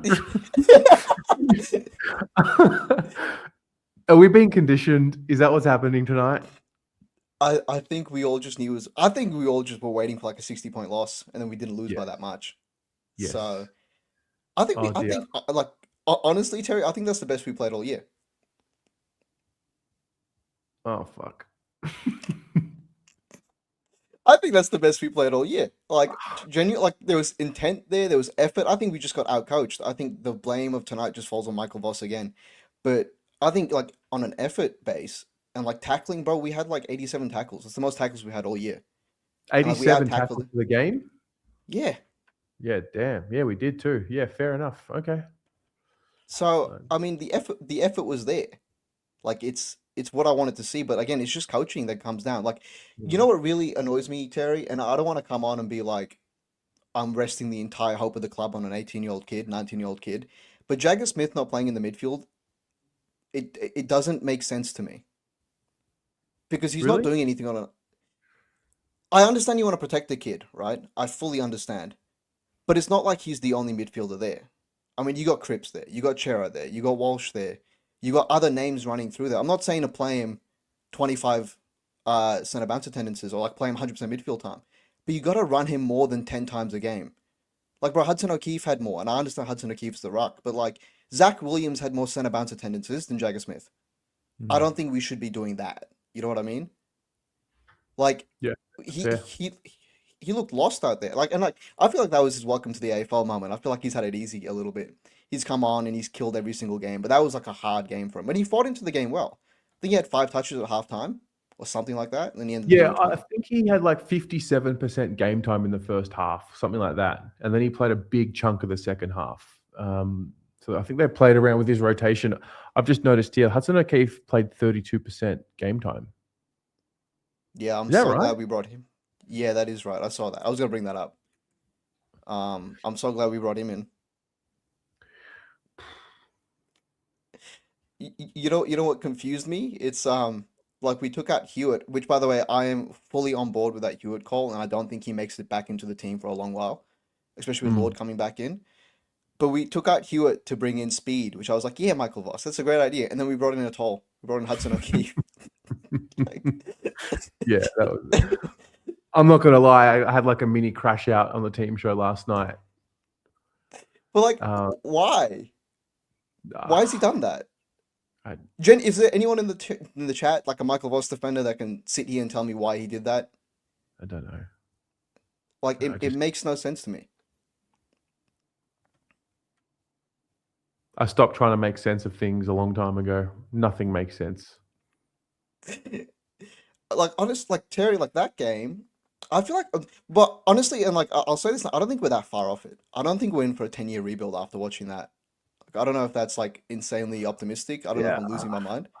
I don't think we need to bottom out as badly as what we did in the past. I think you got to get the right veterans around the kids, whether it's the ones that you keep that are there now. I actually think Nick Haynes and Nick Newman are two of the ones that I think they're good enough veterans to keep around for some of these youngsters. I still think we've got to recruit some better veterans. Yeah. I mean, well, that's the biggest takeaway from this game is that we didn't have a leader that stood up. That's what we really missed. Like Cripps missed that shot on goal in the third quarter. Well, we lacked a leader in the forward line tonight. That's for sure. Yeah. Oh. You were talking about Harry Mackay? I can't do it, man. I struggle. I don't want to like. I'm not trying to get personal. I'm not trying to get disrespectful. I can't keep seeing him on the ground. I can't do it. It does bad things to my insides. I'm telling you, man, it's gonna kill me. I can't see him on the ground for much longer. It's got to stop. There was a contest in the fourth, I think, where him and Taylor Byrne went up for the same mark, and Taylor Byrne kept his feet, and Harry Mackay fell on his back. I can't do it, Atush. I can't do this. But like what is wrong with him? Because it's not like he's shit. If he was it's got to be confidence. It's got to be confidence. When you're confident in yourself, in your body, and he's been that. It's not like this is something he's never been before. He's been the strong. He led the league in contested marks. I think he's done it a couple of times on average. Maybe also I'm asking for too much. I don't know. I don't know what the balance is. All I want from him, Terry, is to have a presence in the forward line. I'm not even asking him to kick goals. Like the standards are that low. The bar's been reduced that much to where I don't even need him to kick 3 goals a game. I just want him to not be a bitch in the forward line. Like you look at Tex Walker on the other side, Riley Thilthorpe on the other side, and people will sit here and be like, "Oh, it was a wet game. What do you want a key forward to do?" Thilthorpe had like 6 marks. I know he didn't kick straight. So did Tex Walker. So did like other players. Mackay had 3 marks for the game, had 7 touches with 4 turnovers. Like, he had 95% time on ground. He didn't walk off once. And, like, that's all he has to do. And, like, you bring up confidence. Like, when was the last time he had confidence when pressure was on? Because the last 5 games of last season... Yeah, last 5 games of last season didn't mean anything. That's when he kicked 7, kicked 3 here. When was the last time he performed when he had to? When he really had to? St. Kilda last year, maybe? Yes. That. And, like... If you want to go further than that, it's opening round, 2024. 2024. And then the Richmond game, and that's it. But, like, if he was shit, I would get it. You know what? Like, Brody Kemp will cop shit. I'm sure he's cop shit all night. Lewis Young will cop shit. But what do you expect from players like that? They're not good players. Harry Mackay is supposed to be a good player. He's supposed to be the spearhead. He's on that $1 million a year contract with his. It's not his fault, I understand, but you still have a level of expectation on you. And I think the fact that we made Charlie Curnow a vice captain last year, and not Harry Mackay, and Mackay still isn't a vice captain to this day, and we don't have a leader in that forward line, I think says a lot about what the club thinks about him. Like, we give up vice captaincies like candy, bro, and we're not giving him one. Like, well, he's got to work through it. He's got, what do we got? 18 games left. Fuck.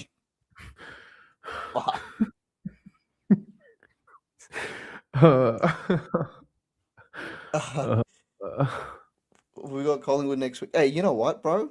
I actually think we'll win next week. I'm actually really confident. I'm actually really. I'll bet the house that we're winning next week. Genuinely, I think we'll win next week. It's the most Carlton thing to do because, like, now we're building. Yeah, now we're building.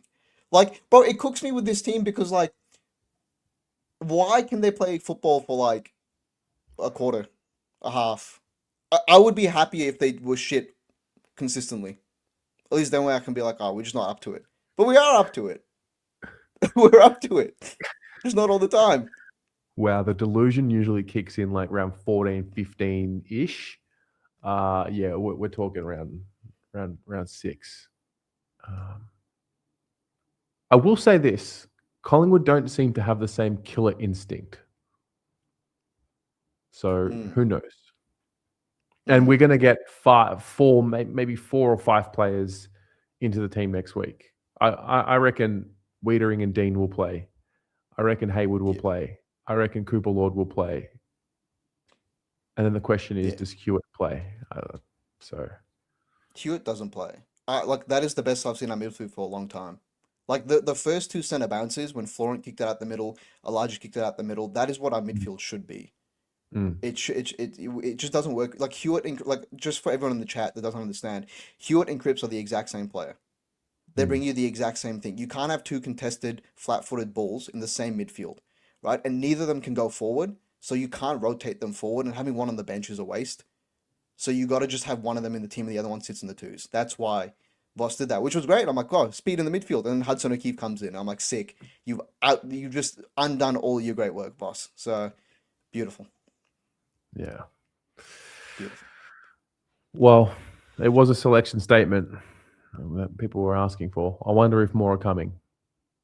Yeah, can't wait to see Ashton Boy on the team. Hopefully, what's his name? Hayward doesn't come back in. He's had a poor couple of weeks. I don't think he deserves to come back in straight away. Maybe. But, it's going to be a good Instagram photo of him G'ing up when he kicks a goal against the Pies, What do you mean? He's there to celebrate with Pitto. Whenever Pitto kick goal, he's the first one over to Pitto. That's every single Instagram photo of him so far. Sally FC, bro. Pitto was great as well. Shout out Mark Bennett, career resurgence. What a guy. What a fucking guy. Mate, can't wait to do it all over again next week. Yeah, I'll see you in exactly a week and we're having the exact same conversation. Can't wait. See you, man.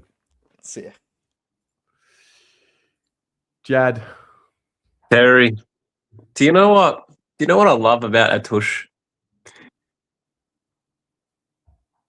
He is you and me 6 to 8 years ago. He's Taylor Byrne. Oh, he's you and me. It's like looking in a mirror, and I'm watching his fan cams, and the young man's got so much hope, and we might be at Collingwood next week, and I'm just like sitting here, just like, oh no. So that's why, you can't tell the kid Santa's not real, right? In life, I don't want to be that old guy that takes it away from the next generation. Because to be honest, we need the youth to give us some sort of light, because that's where it's going to come from. I love it.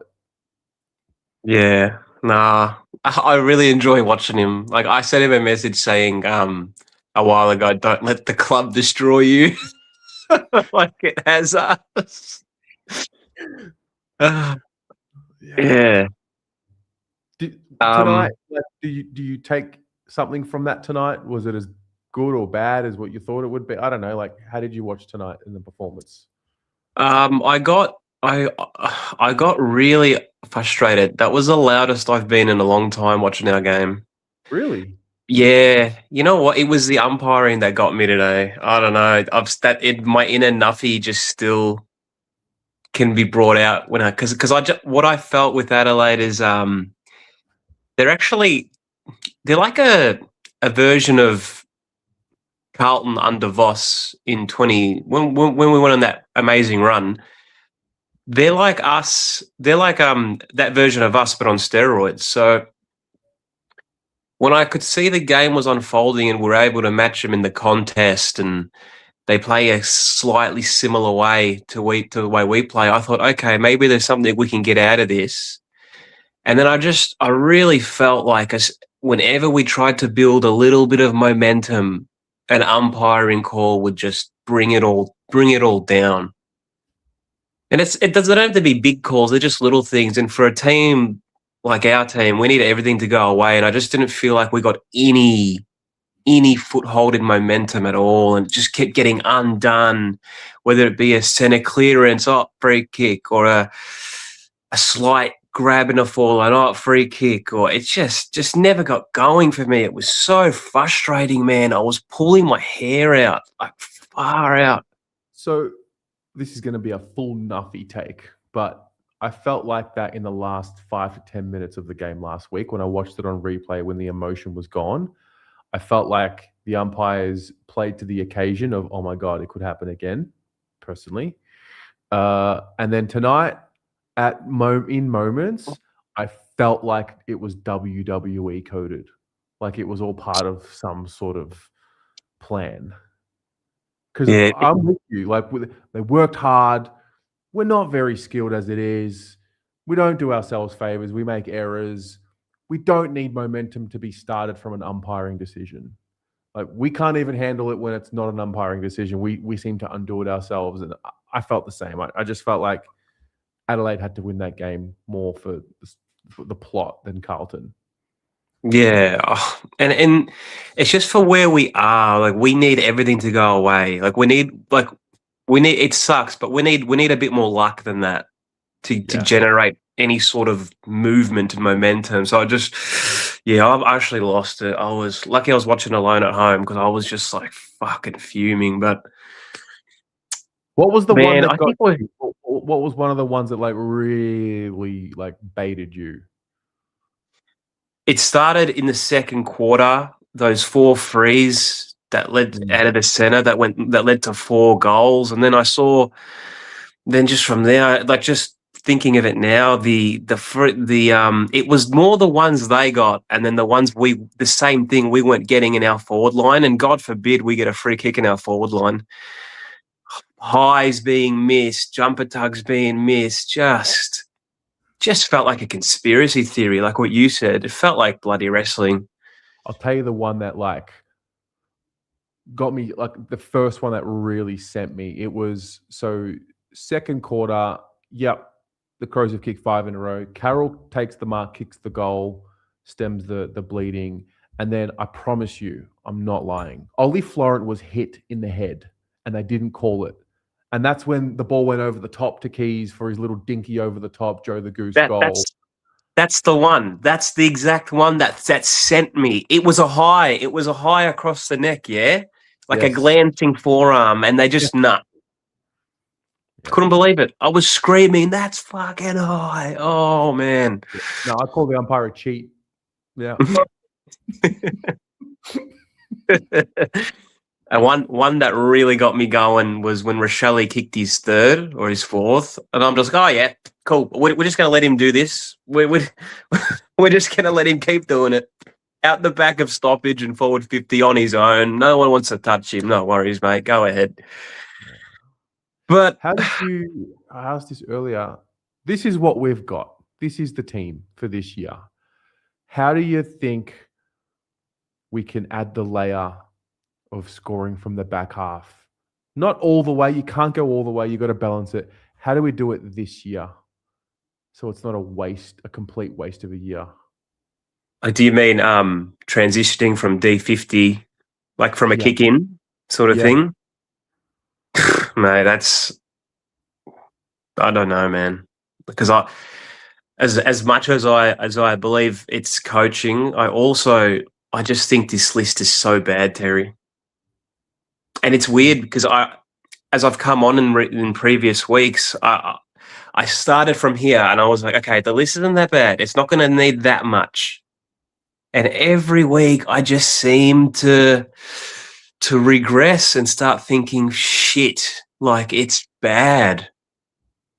Like 8 to 12 players needed bad, or like 5 to 6? Well, kind of what you said before, the seniors, like McGovern, Williams, like these guys, like I long for the day I don't have to say these names anymore, Terry. I don't want to say these names or watch them anymore. I'm going to cry, man. I'll give Gov a bit tonight, and so far this year, I'll give him a little something. It's funny what happens when a guy's got a year to run on a contract and was pretty much delisted, and what that does for the psychology of how the guy plays. But I will give McGovern some flowers for what I've seen so far this year. He's playing with a gratitude, I would say. And he's not going to fucking ground as a forward. And he's like, he's so I'll give him that.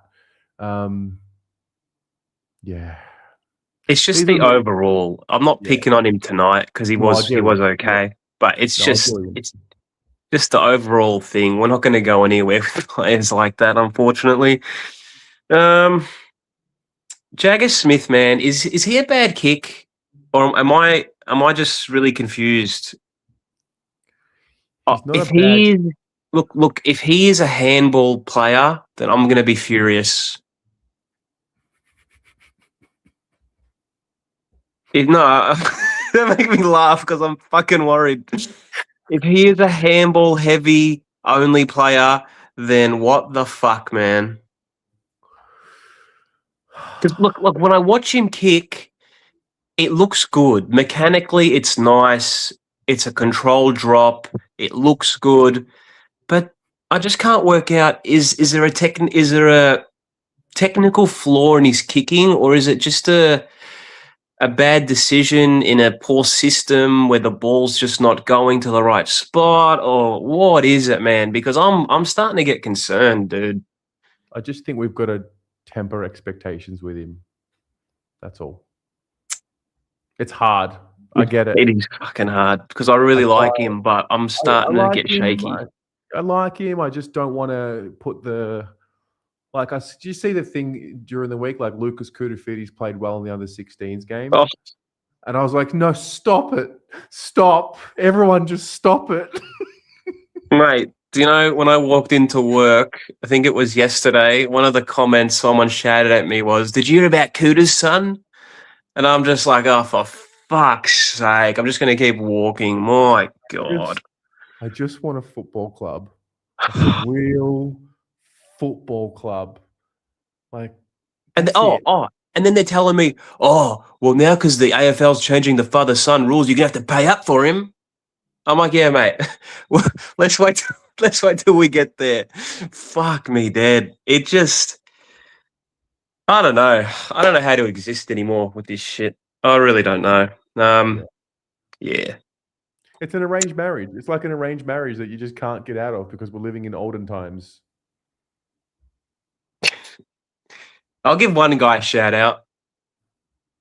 And it's not to say that I think he's playing amazing, but I feel like he's really found himself this year, if that makes sense. Like, I think it's Lewis Young. Like, he's never going to be a star. You know the deal with Lewis. But I feel like he knows what he is now. And I feel like he's confident in that. So you saw it throughout the year. He's not afraid to start the bips and to talk a bit of shit, to go back with the flight and double fist it. Like, I think he's comfortable in who he is now. Yeah. No, I thought Haynes, he's got a really interesting ability. So clearly the speed of the game was an issue for him in the first half because he hasn't played a lot of footy, et cetera, et cetera. But it just clicked after halftime. And his intercept play was there. And he's a really neat veteran. And then Pitto, I just can't give more flowers to Pitto. All I think, Pitto, I'm not a hater, but I'm not a lover either. Okay, like I'm more in the camp of, okay, he's doing okay. Just let him play, let him exist there. I don't really put much stock either way into hating him or loving him, but I can't stop thinking about Gorringe's comment when he's like, oh, he thinks he's going to win the Coleman. And every time I see him play, I'm just like, this guy wants to win the Coleman. I don't know, mate. I'm neither here nor there with Pitto. Don't want him out, don't want him in. I don't know. I'm just waiting. He came out and put his balls on the line and said, I'm going for 20. And when he had a shot on goal early, I thought, here we go, we're on here. And then reality kicked in. But you watched on the TV, yeah, because you're at home. So yeah, just something to note with this team, and I feel like it's only when we play Adelaide. But whenever the ball hits the deck and it's chaotic, do we just seem to always be in the wrong spot? Yeah, it's that ground or it's that team. I don't know what it is, but the ball will ricochet and it'll go to one of their players on the outside and we're a meter behind. I don't get it, mate. Is that structure? Is that just luck? I don't know. But it's really pissing me off. Like, I don't want to watch us play them anymore. It happens every time. Yeah, would love to not be playing them in Gather Round next year. Yeah, no more, man. Far out. It just felt sacrificial lammy a little bit. Yeah, far out. Definitely. Just have them play poor. Like, we copped the pineapple bad today. Like, yeah, hometown, whatever. Yeah, we're definitely owed one. Could be next week. I'll take an ugly win next week. Oh, look, touch on next week. Do you, fucking hell, like a Tush was saying that, and here I am thinking no chance. We're not no chance. No team is ever no chance. If you want to get technical, but like I'm comparing it to today, like with Crows, we can match them in the contest because they play similarly to what we're sort of used to, even though they've belted us in the past. But I don't know, with a team that can transition like Collingwood, with how smart they are and their veterans, and Dacos is back, and I don't see. Yeah, no, I don't want to get sucked into the Collingwood thing again because every time I do, we just get outsmarted and outcoached, outwitted. True. And that one hurts. That one hurts. Even if you tell yourself that we're going to lose, it still hurts to lose to them. Yeah, fuck, mate. Oh, man. The last time we beat them, you and I were sitting together. Can you believe that? Can you believe that shit? Wow. Jed Lamb was giving it the big end. Oh, God. Yeah, Lammy, far out. And do you remember the girl behind us, the little girl? And her dad? Were they Collingwood? Yeah. Mate, we were fucking abusing a little girl.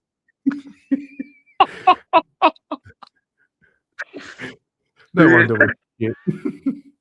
I've just outed you on fan cams. Yeah. Sorry, mate. No, mate. It's fine. Got what we deserved.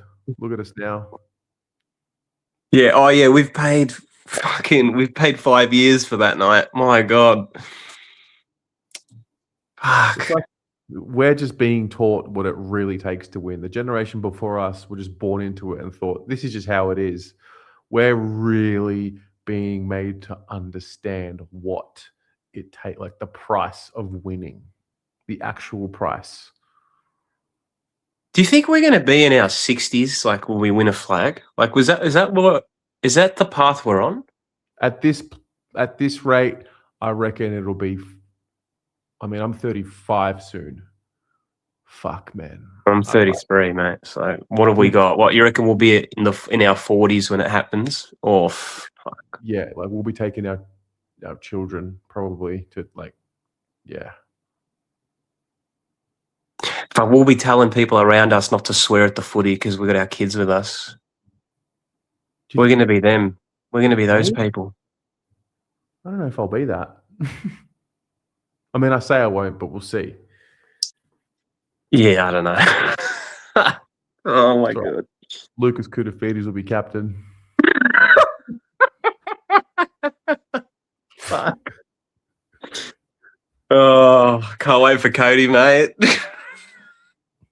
Look, I will say this, like real talk for a minute. Like the planning for getting ahead of the expansion team this time around, I see the plan. Now, whether it works or not is another thing, but I see what's going on. So I can see I see the skeleton of what's happening. Just on that, do you think we've got enough to load up before? Because no. We don't have enough yet. Like we need more than just to bring Cody in. We need more. We need more draft. Yeah. Well, draft, recruits, senior guys, free agents, we've got to get them right as well. But I see a nice little young core of kids emerging. Now, whether or not we can develop them to what they need to develop or whether or not we pay our way to have them all lose their sense of wanting to improve as footballers, that remains to be seen. That's the culture. We pay money that kills our players' desire to want to consistently improve.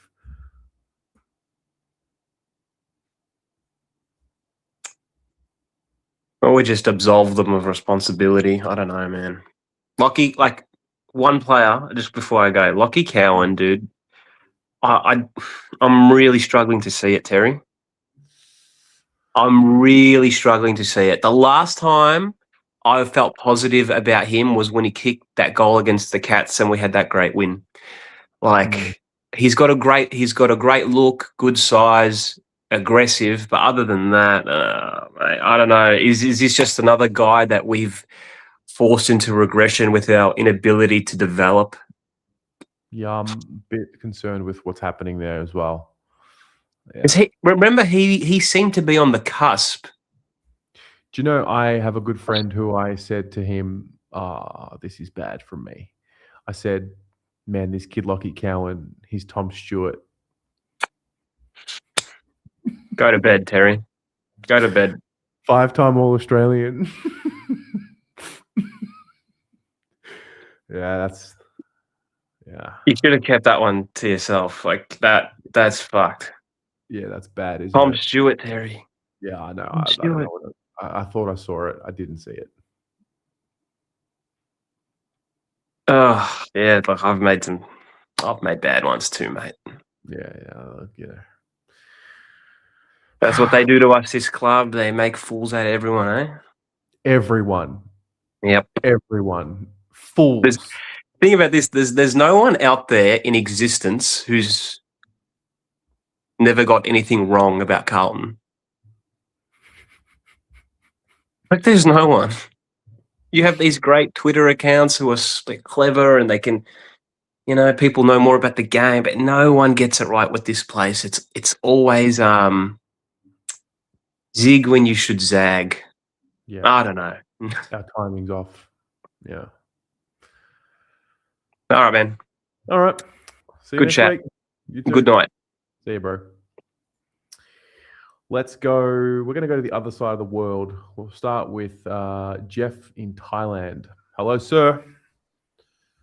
Good evening, Terry. Good evening, Baggers. How are you? First time this year. Sorry, mate. I've been a bit busy. No, that's all right, mate. Always good to have you on. What'd you make of that one tonight? It was okay. I was watching it in and out a little bit. First quarter was great. I actually could see that they were having a dip. It was a different Carlton tonight. It wasn't the normal stand around ball watching. They were focused. They were trying to have a go. This team is fragmented, new. There's a lot of new players, been injuries. They haven't played together much. Give them 10 weeks. There's something there. There was something there tonight, and it's there.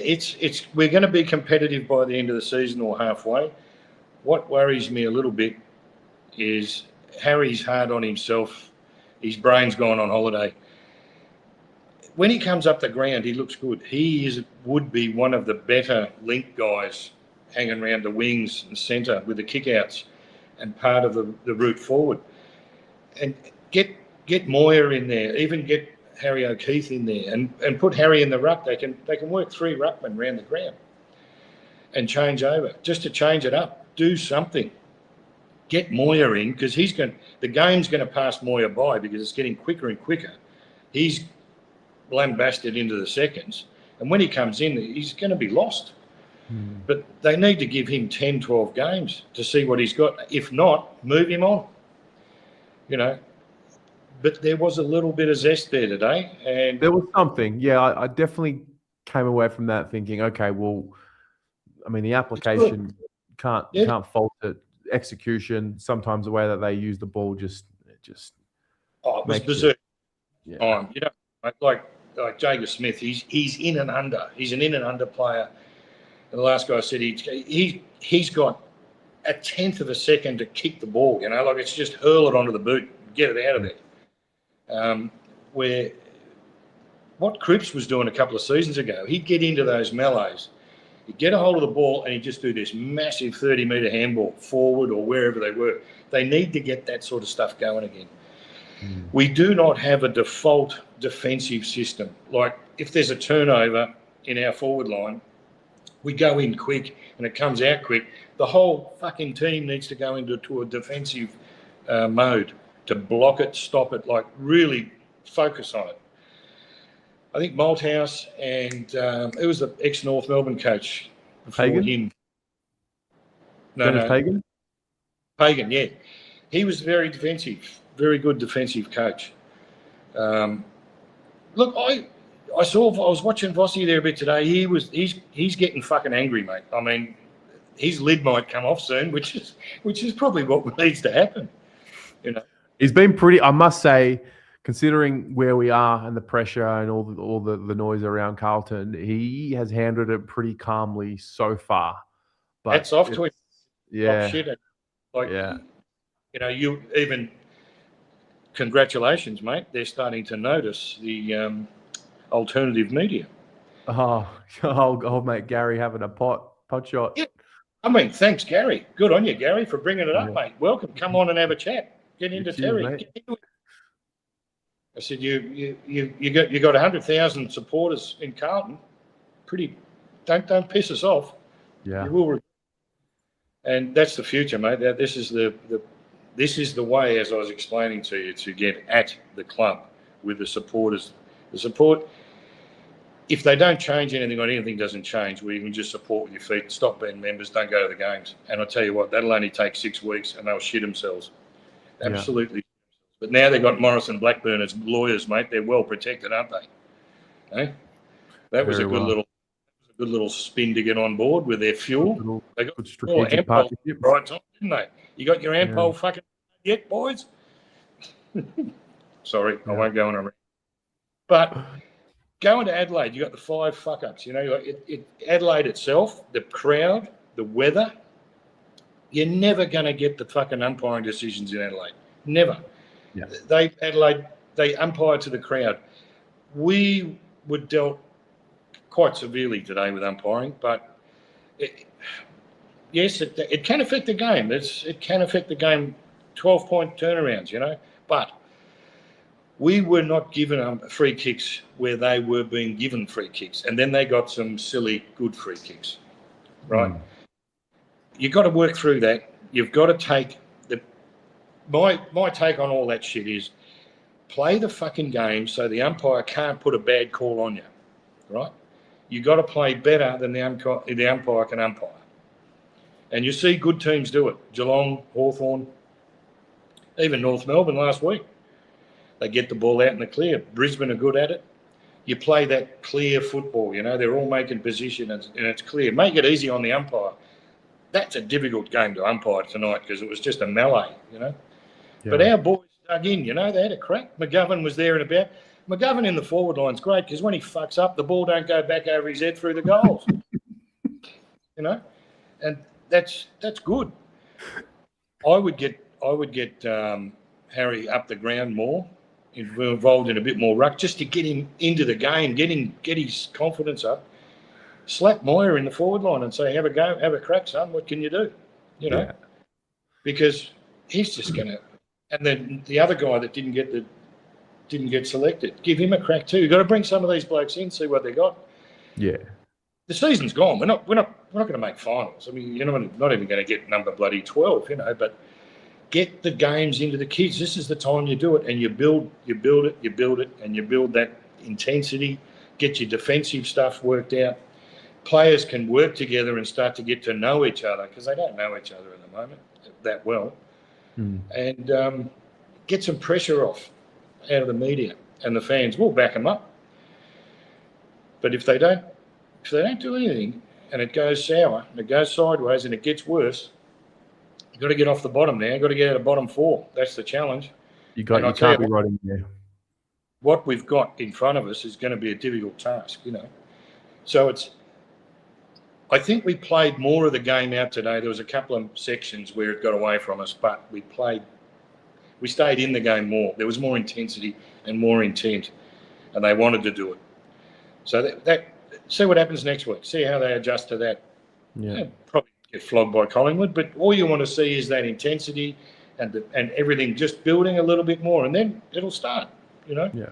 No. And hopefully we don't get too many injuries. I've been plagued with injuries, but it's Carlton, mate. Like you guys, you're going to be in your 60s, mate. Well, I'm already arrived. Bloody, I was 35 in 95, mate, the last final. Wow. I saw 8 finals, grand finals, from 1968 until 1995. And I was 35. And then the 99, North did us. How old were you when you saw your first premiership? When I was 8 years old in 68. Fuck. Carlton mental, mate. I was down at the milk bar on the Monday morning or the Monday afternoon buying the Herald because they had a full colour poster of Carlton team printed by the Herald Reviewer. Full colour. So we're down there and I snagged a few of those. I had all the Carlton stuff on my walls. My relations used to come down. They were all Collingwood supporters. So we'd all go. They'd take me to the MCG all the time. So I used to go to a lot of the Carlton finals, not the grand finals. The first grand final I went to was 86, and we lost to Hawthorn. Dooley's last, it wasn't Dooley's last game. Might have been. And then we won in 87. I didn't go to that one. But I've been to plenty of super boxes and corporate stuff through all the business and printing we're involved in. But all good. I think keep it up, chin up. I mean, there's some good players there. They want to play well. Pressure's a funny thing, but they can walk away with a bit of a mental win, I think. They weren't disgraced. No. Bloody Ainsworth was fantastic in the first quarter. Pitto's on fire. They're all having a crack. Yeah. Just got to work it out together. That's it. No, love it. Get Harry Thanks, up. Jeff. Take it easy. See you, mate. Right. Now, to the other side of the world again. We got a Riley in London. Hello, mate. Hello, mate. Certainly, in a way, a step forward. They tried their guts out, but key mistakes and execution errors at unfortunate times do us in once again. Florent bouncing the ball and just just the ball bouncing to. I didn't actually remember and know how he did it, but he bounced the ball and then it just bounced away from him and straight to the Adelaide player. Was really just summed it up. It did. I mean, there was some key moments outside of that as well, where it was almost a bit of a nearly night, really. Defensively, I think it went about as expected. If anything, it could have probably been a lot worse. Where the weather sort of helped us a little bit to make it, much more of a sort of scrappy contest. Transition from defensive 50 is still a major concern, but that's been a major concern now for 5 years, really. But just the chain ball movement wasn't where we needed it to be. And I think it's a side that has to work incredibly hard for nourishment, as Vossi would say, and then within a 10-minute window to the other way, it just falls apart, which is unfortunate, because you feel like, as bad as last week was and as bad as the season has been, I don't think we can question the endeavour. We can question elements of the mental application and elements of the fragility, but they're trying. Through my eyes, so you just want to see that reward for effort. I think one thing that does concern me, though, is that since Ches has come back into the side, Jagger's midfield numbers and midfield time has dropped significantly, and I don't think that's a great thing to see for his development, because I think in the first 3 weeks he was incredibly dynamic. Yeah, so I thought when Hewitt went out that would help Jagger in that regard, but yeah.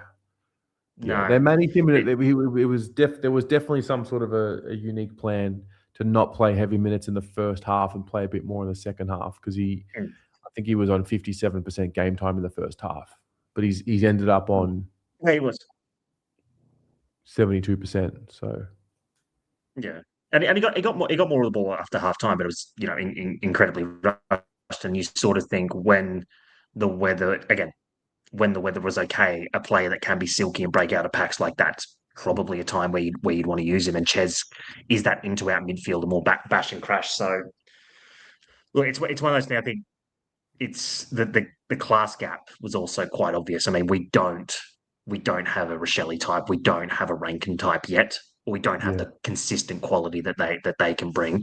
And that was realistically the gap in the game, because I mean, Rochelle kicks 4 goals in the first quarter in 2 minutes. That's the margin. Mate, felt like anytime that ball hit the deck in our defensive 50, we were going to get a goal scored on us. Yeah, absolutely. Listening to Jab before, I am also very worried about Lockie Cowan now. Yeah. For someone who I thought was relatively composed as a footballer, has just in the last 12 months, has lost that quite a bit to me. He doesn't look confident under a high mark at all. He looks fumbly whenever there's pressure on him. What you could probably trust was a relatively trusty kick. You don't know where it's going now. So that, to me, is a worry, because he was probably one that you were sort of thinking he's the one to step into the sort of Newman role over a period of time. And now you question, should he even be in the team? Yeah. Yeah, the drop-off's been stark. How was your read on it overall in terms of the way the game ebbed and flowed. I liked their ability to push back in the first quarter after Adelaide kicked 4 in a row, and I liked the fact that we responded.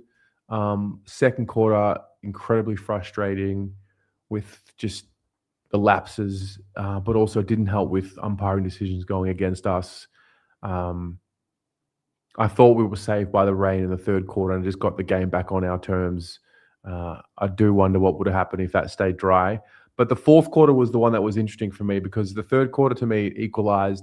The fourth quarter, it dried up. And then it was, I'd written a note here saying please don't quit. Like, just don't quit. Don't give it in. Like, the body language was everything for me tonight. And I thought that the body language was better in the fourth quarter. They're just not good enough.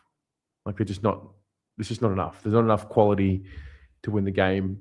And I kind of knew it going in. It's footy, so anything can happen. You can always pull one out. But yeah, I was pleased that they didn't look like losers, if that makes sense. Yeah, no, there was certainly there was an improvement in the. Yeah, it does, and there's certainly improvement in that. But they didn't give in, which is a start. I mean, that should be a given, but they didn't give in. And I will say, no, is it the reason we lost? No, but is that one of the worst umpired games I've seen in a long time? Yes. There was just some absolute howlers at key moments, which really cost us. So, you hope we can take away a bit. I actually thought that, in the first half as well, I actually thought that Harry took a bit of a step forward. I thought his presentation night was wrong. Now, that doesn't necessarily result in the scoreboard, but that's probably what we need him to be right now. Is because if you've got those forwards like Ainsworth and Elijah and Hayward when he comes back in the side buzzing around, that will be helpful. So I think in some ways that was a step forward in terms of body language, but again, disappointing. 1-4, we're here again, and then we got the Pies next week, who I think we will go in as very heavy underdogs. Obviously, there's a lot of mental demons for us there as a group against that side, but I think with the way they're playing currently, we shouldn't look at it as a task too big. We're not that far away from them. We won't make finals, but these are games where we certainly have a puncher's chance, in my opinion. Yeah. Our best can do it. Just needs to be our best for 4 quarters. Yeah, not 40 minutes. Yeah. Much love, mate. Thanks for calling in. Much love, mate. Go Blues. Go Blues. All right. Got 1, 2, 3 more. And then that's it. And then we'll watch the presser. And then that'll be us. We'll go Beachy, Lewis, and then Mark. Hello, Beachy. Back in the library. Yes, we're back in the library. And to be quite honest, I should be pissed off with the performance that we played tonight against Adelaide, but I'm not. So, we kept it under 40 points or under 50 points or even 100 points. So, tick. But I was looking at the stats before as well, and nearly most, if not all, Carlton players laid at least a tackle. Again, tick. But I also want to run through a few numbers for you. Okay, this is the second time we've played Adelaide in gather round, and we've lost them both. We don't need that to happen again. We can play someone else in gather round, please. Save the Adelaide game for that we have to play them in Adelaide in a regular season game. The second number I'm going to give you is 16. That is now the 16th year in a row we have lost to Adelaide in Adelaide since leaving the old footy park. We haven't beaten Adelaide in Adelaide since 2010. Wow. And the final number that I'm going to give you is 51. 51 free kicks were paid across the board tonight for a game that was wet and over umpired, to which I don't think many of the crowd that was there tonight knew what the free kicks were for. Well, yeah. It was a frustrating night on the umpiring front, wasn't it? Yeah, exactly. And I've been trying to, restrict myself to about the complaint of umpires because that is something that, this is a bit of a drive-by here, but this is something that an opposition that we have next week loves to do. And we're just making ourselves no better than them if we're complaining about the umpires week in, week out. So, yeah. Tough going, mate. Yeah. Like I said, I said it all night. I don't feel the devastation with that, maybe because the last few games I expected to win. I didn't expect to win tonight, so maybe that's why the devastation isn't there. I was able to see the progression in the certain individuals that I want to see it from. Well, no, that's absolutely correct. And you touched on him earlier this evening, and I reckon this guy that I'm about to mention has put in a very good block of games so far, despite the fact that he didn't supposedly put a tackle in tonight. But from the games that he's played so far, and of course I'm referring to Taylor Byrne, he is one of the hardest players we have in our footy side. And if we had 18 or 22 or 23 Taylor Burns, we're a different side.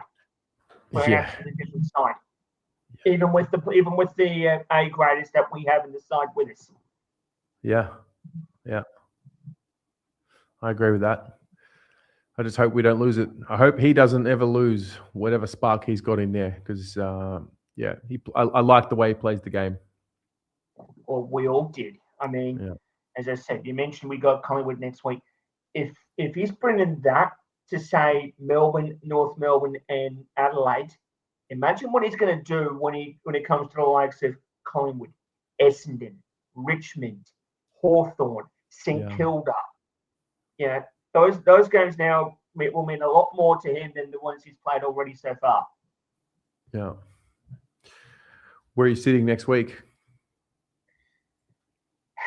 I'm not sure yet, mate, but we'll be keeping an eye on it for sure, because I've actually got a holiday coming up in the middle of the year, and this is the kind of game that could cause a bit of trouble if you go overseas with a criminal record. So we don't want to cause too much trouble there, I suspect. Very good. Very good. Well, I will speak to you then. Too easy, Matt. See you, mate. Ciao. Lewis. Hey, Terry. How are you, mate? Got the Guernsey on. Is that the new one? No. This is last year. Last year. Yeah. Oh, man. I got a funny story. My dad had a wedding this year, and Josh Rochelle was there. And him and my dad had a conversation. He goes and says, "Oh, I love Carlton. My family's Carlton, and I love him. I love Carlton." My dad says, "Please take it easy on us. Please take it easy on us every time you play." And that's what his family says every single time before a game he plays against us. He did not take it easy today, mate. He kicked 4 goals. No, he was a star today. Oh my God! Then my dad said, "Oh, I'm gonna call him up and I'm gonna say, mate, you didn't take it easy on us." Oh man, I felt like everyone was saying, we got our coached. I felt like in the second quarter, we didn't do anything to stop Josh Rochelle. I felt like when they tagged Sam Welsh, we did not tag Josh Rochelle. We let him roam around and we just stopped. We just didn't have any answers to it, to be honest. And Patrick Cripps was off, and I was kind of upset with that. But still, I don't feel like that was the main difference why we lost the game. We lost the game because Adelaide probably set up the ground better than us. They were able to move the ball better when the game opened up. We were again one-dimensional, like everyone else is saying, and I just think that we lost Wittering in there, and I do believe that Lewis Young played very well. Taylor Byrne played well. I think most of the boys played well, but there's some players that need questioning. Jordan Boyd, I think, didn't really That might help answer the question that everyone had about Jordan Boyd and why he wasn't getting games. He's normally a good kick at the footy, but I think like when it comes to decision making, I mean, when he's under pressure, he just hacks it everywhere. Probably like the third quarter, he got the ball and then he hacked it down line to no one in particular. He went straight to Adelaide, and everyone is saying like the umpires pissed me off. Trust me, the umpires really did piss me off. But that first quarter when Nick Haynes was like, did you see like the deliberate in the first quarter? Oh, the insufficient attempt. Nick Haynes, insufficient attempt. Gross. Like, Gross. I don't blame. I was losing it at that time. I was like, fucking hell, man. Oh my god. But now we've got Collingwood next week, mate. Collingwood. A team that I've not seen us beat since 2021. I've not seen us beat them. And if people say, "Oh, we beat Collingwood in 2023," I was not in Australia in 2023. I was away. Yeah, that's right. You're in Europe from memory. I was in Greece. I was chilling on the beach, watching Tommy live stream the game, and I was just watching throughout the whole game. And when we won, I was going in the water and celebrating with my dad, and I was going nuts when we won that.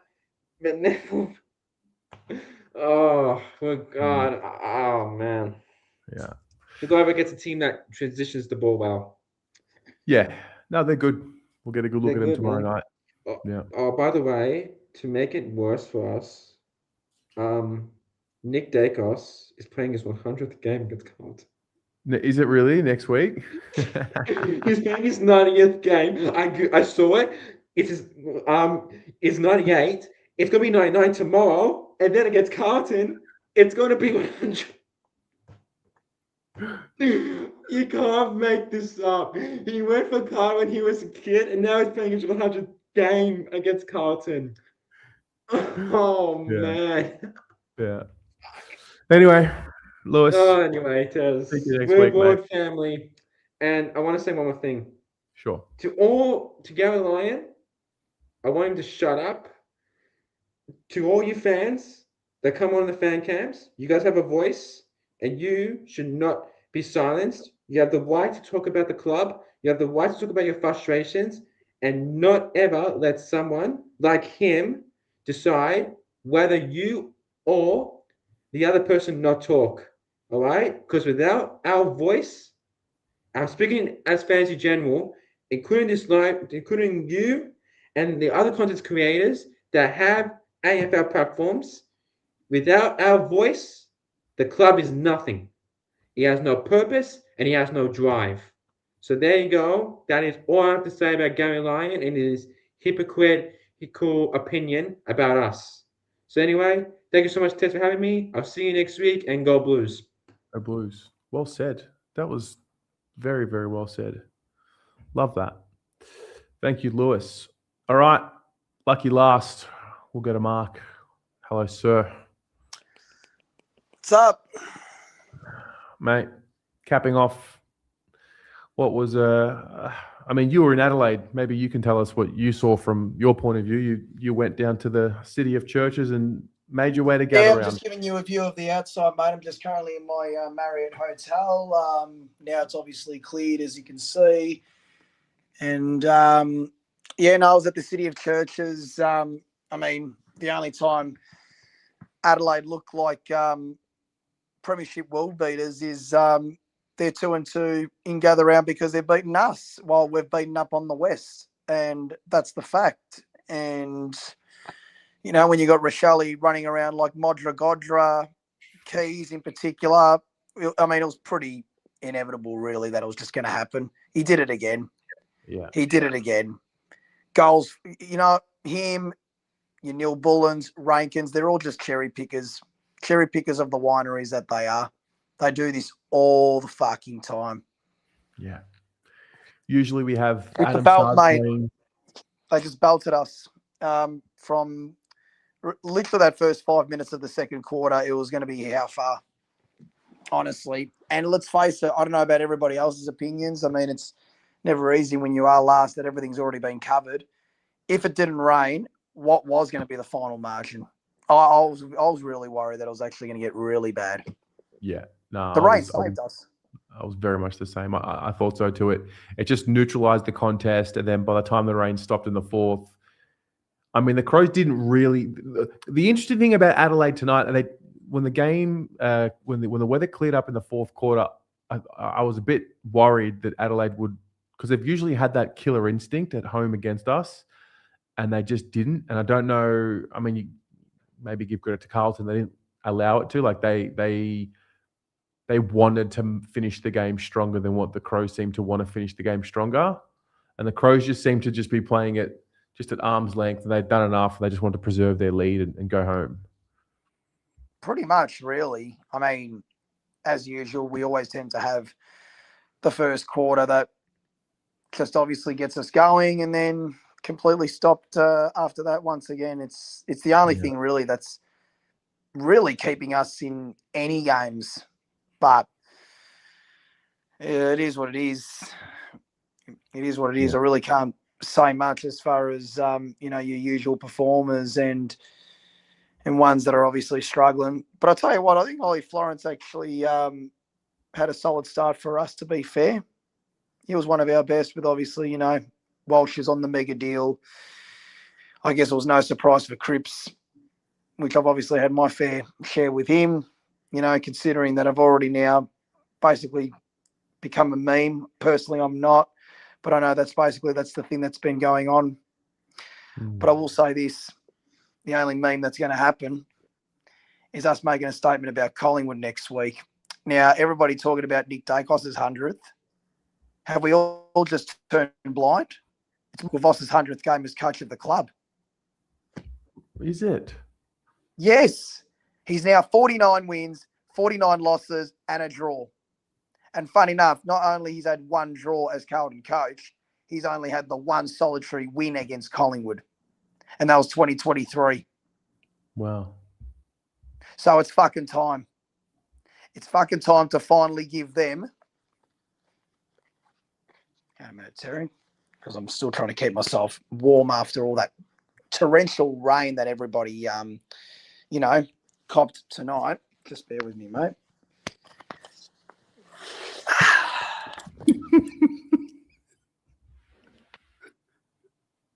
Where am I? To Nick and to everybody.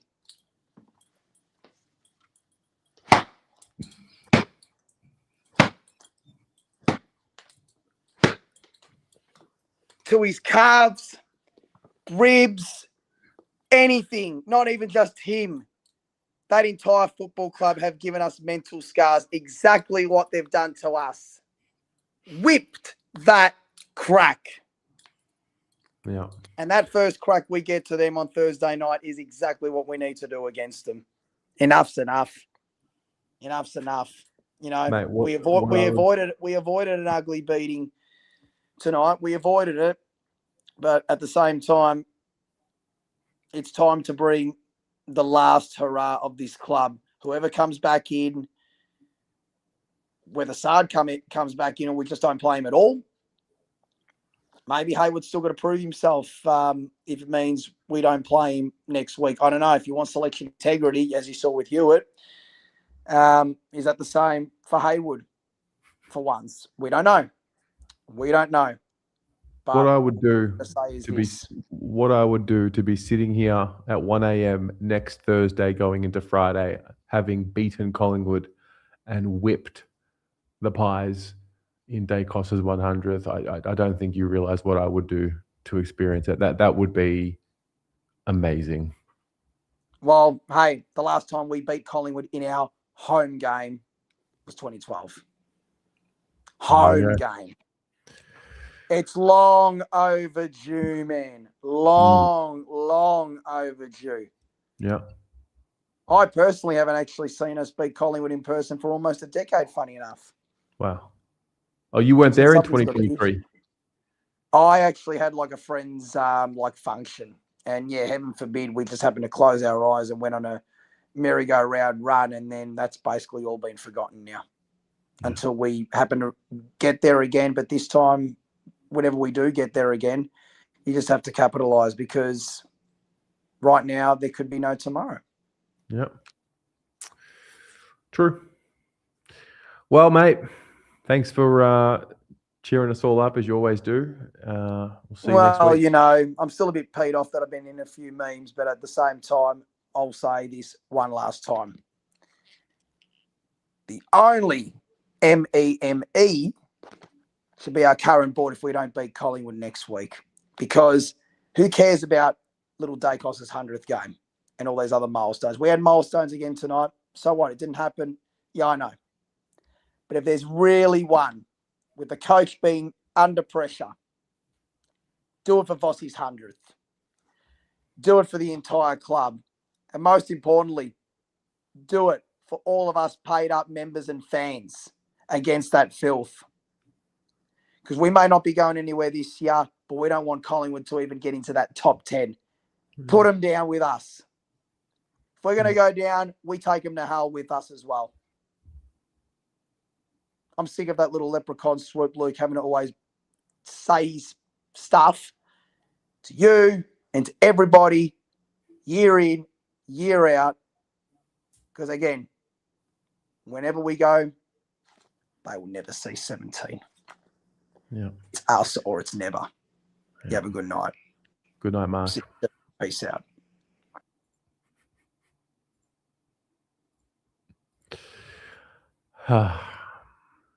And so that's that. Just another one for the books. I don't know if we'll be talking about this game much after this week.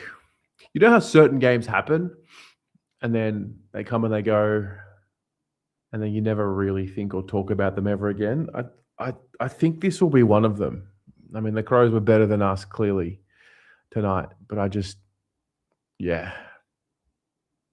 all just getting a bit blurry. Anyway, on to next week. Absolutely. Thanks for tuning in, everybody. Hope you enjoyed that. Hey, Sam, yes, congratulations to your Crows, mate. They were bloody awesome. You should be very proud. They got their mojo back, I think. Anyway, see you all tomorrow for the review. We'll package it up nicely and get on with it. Go Blues.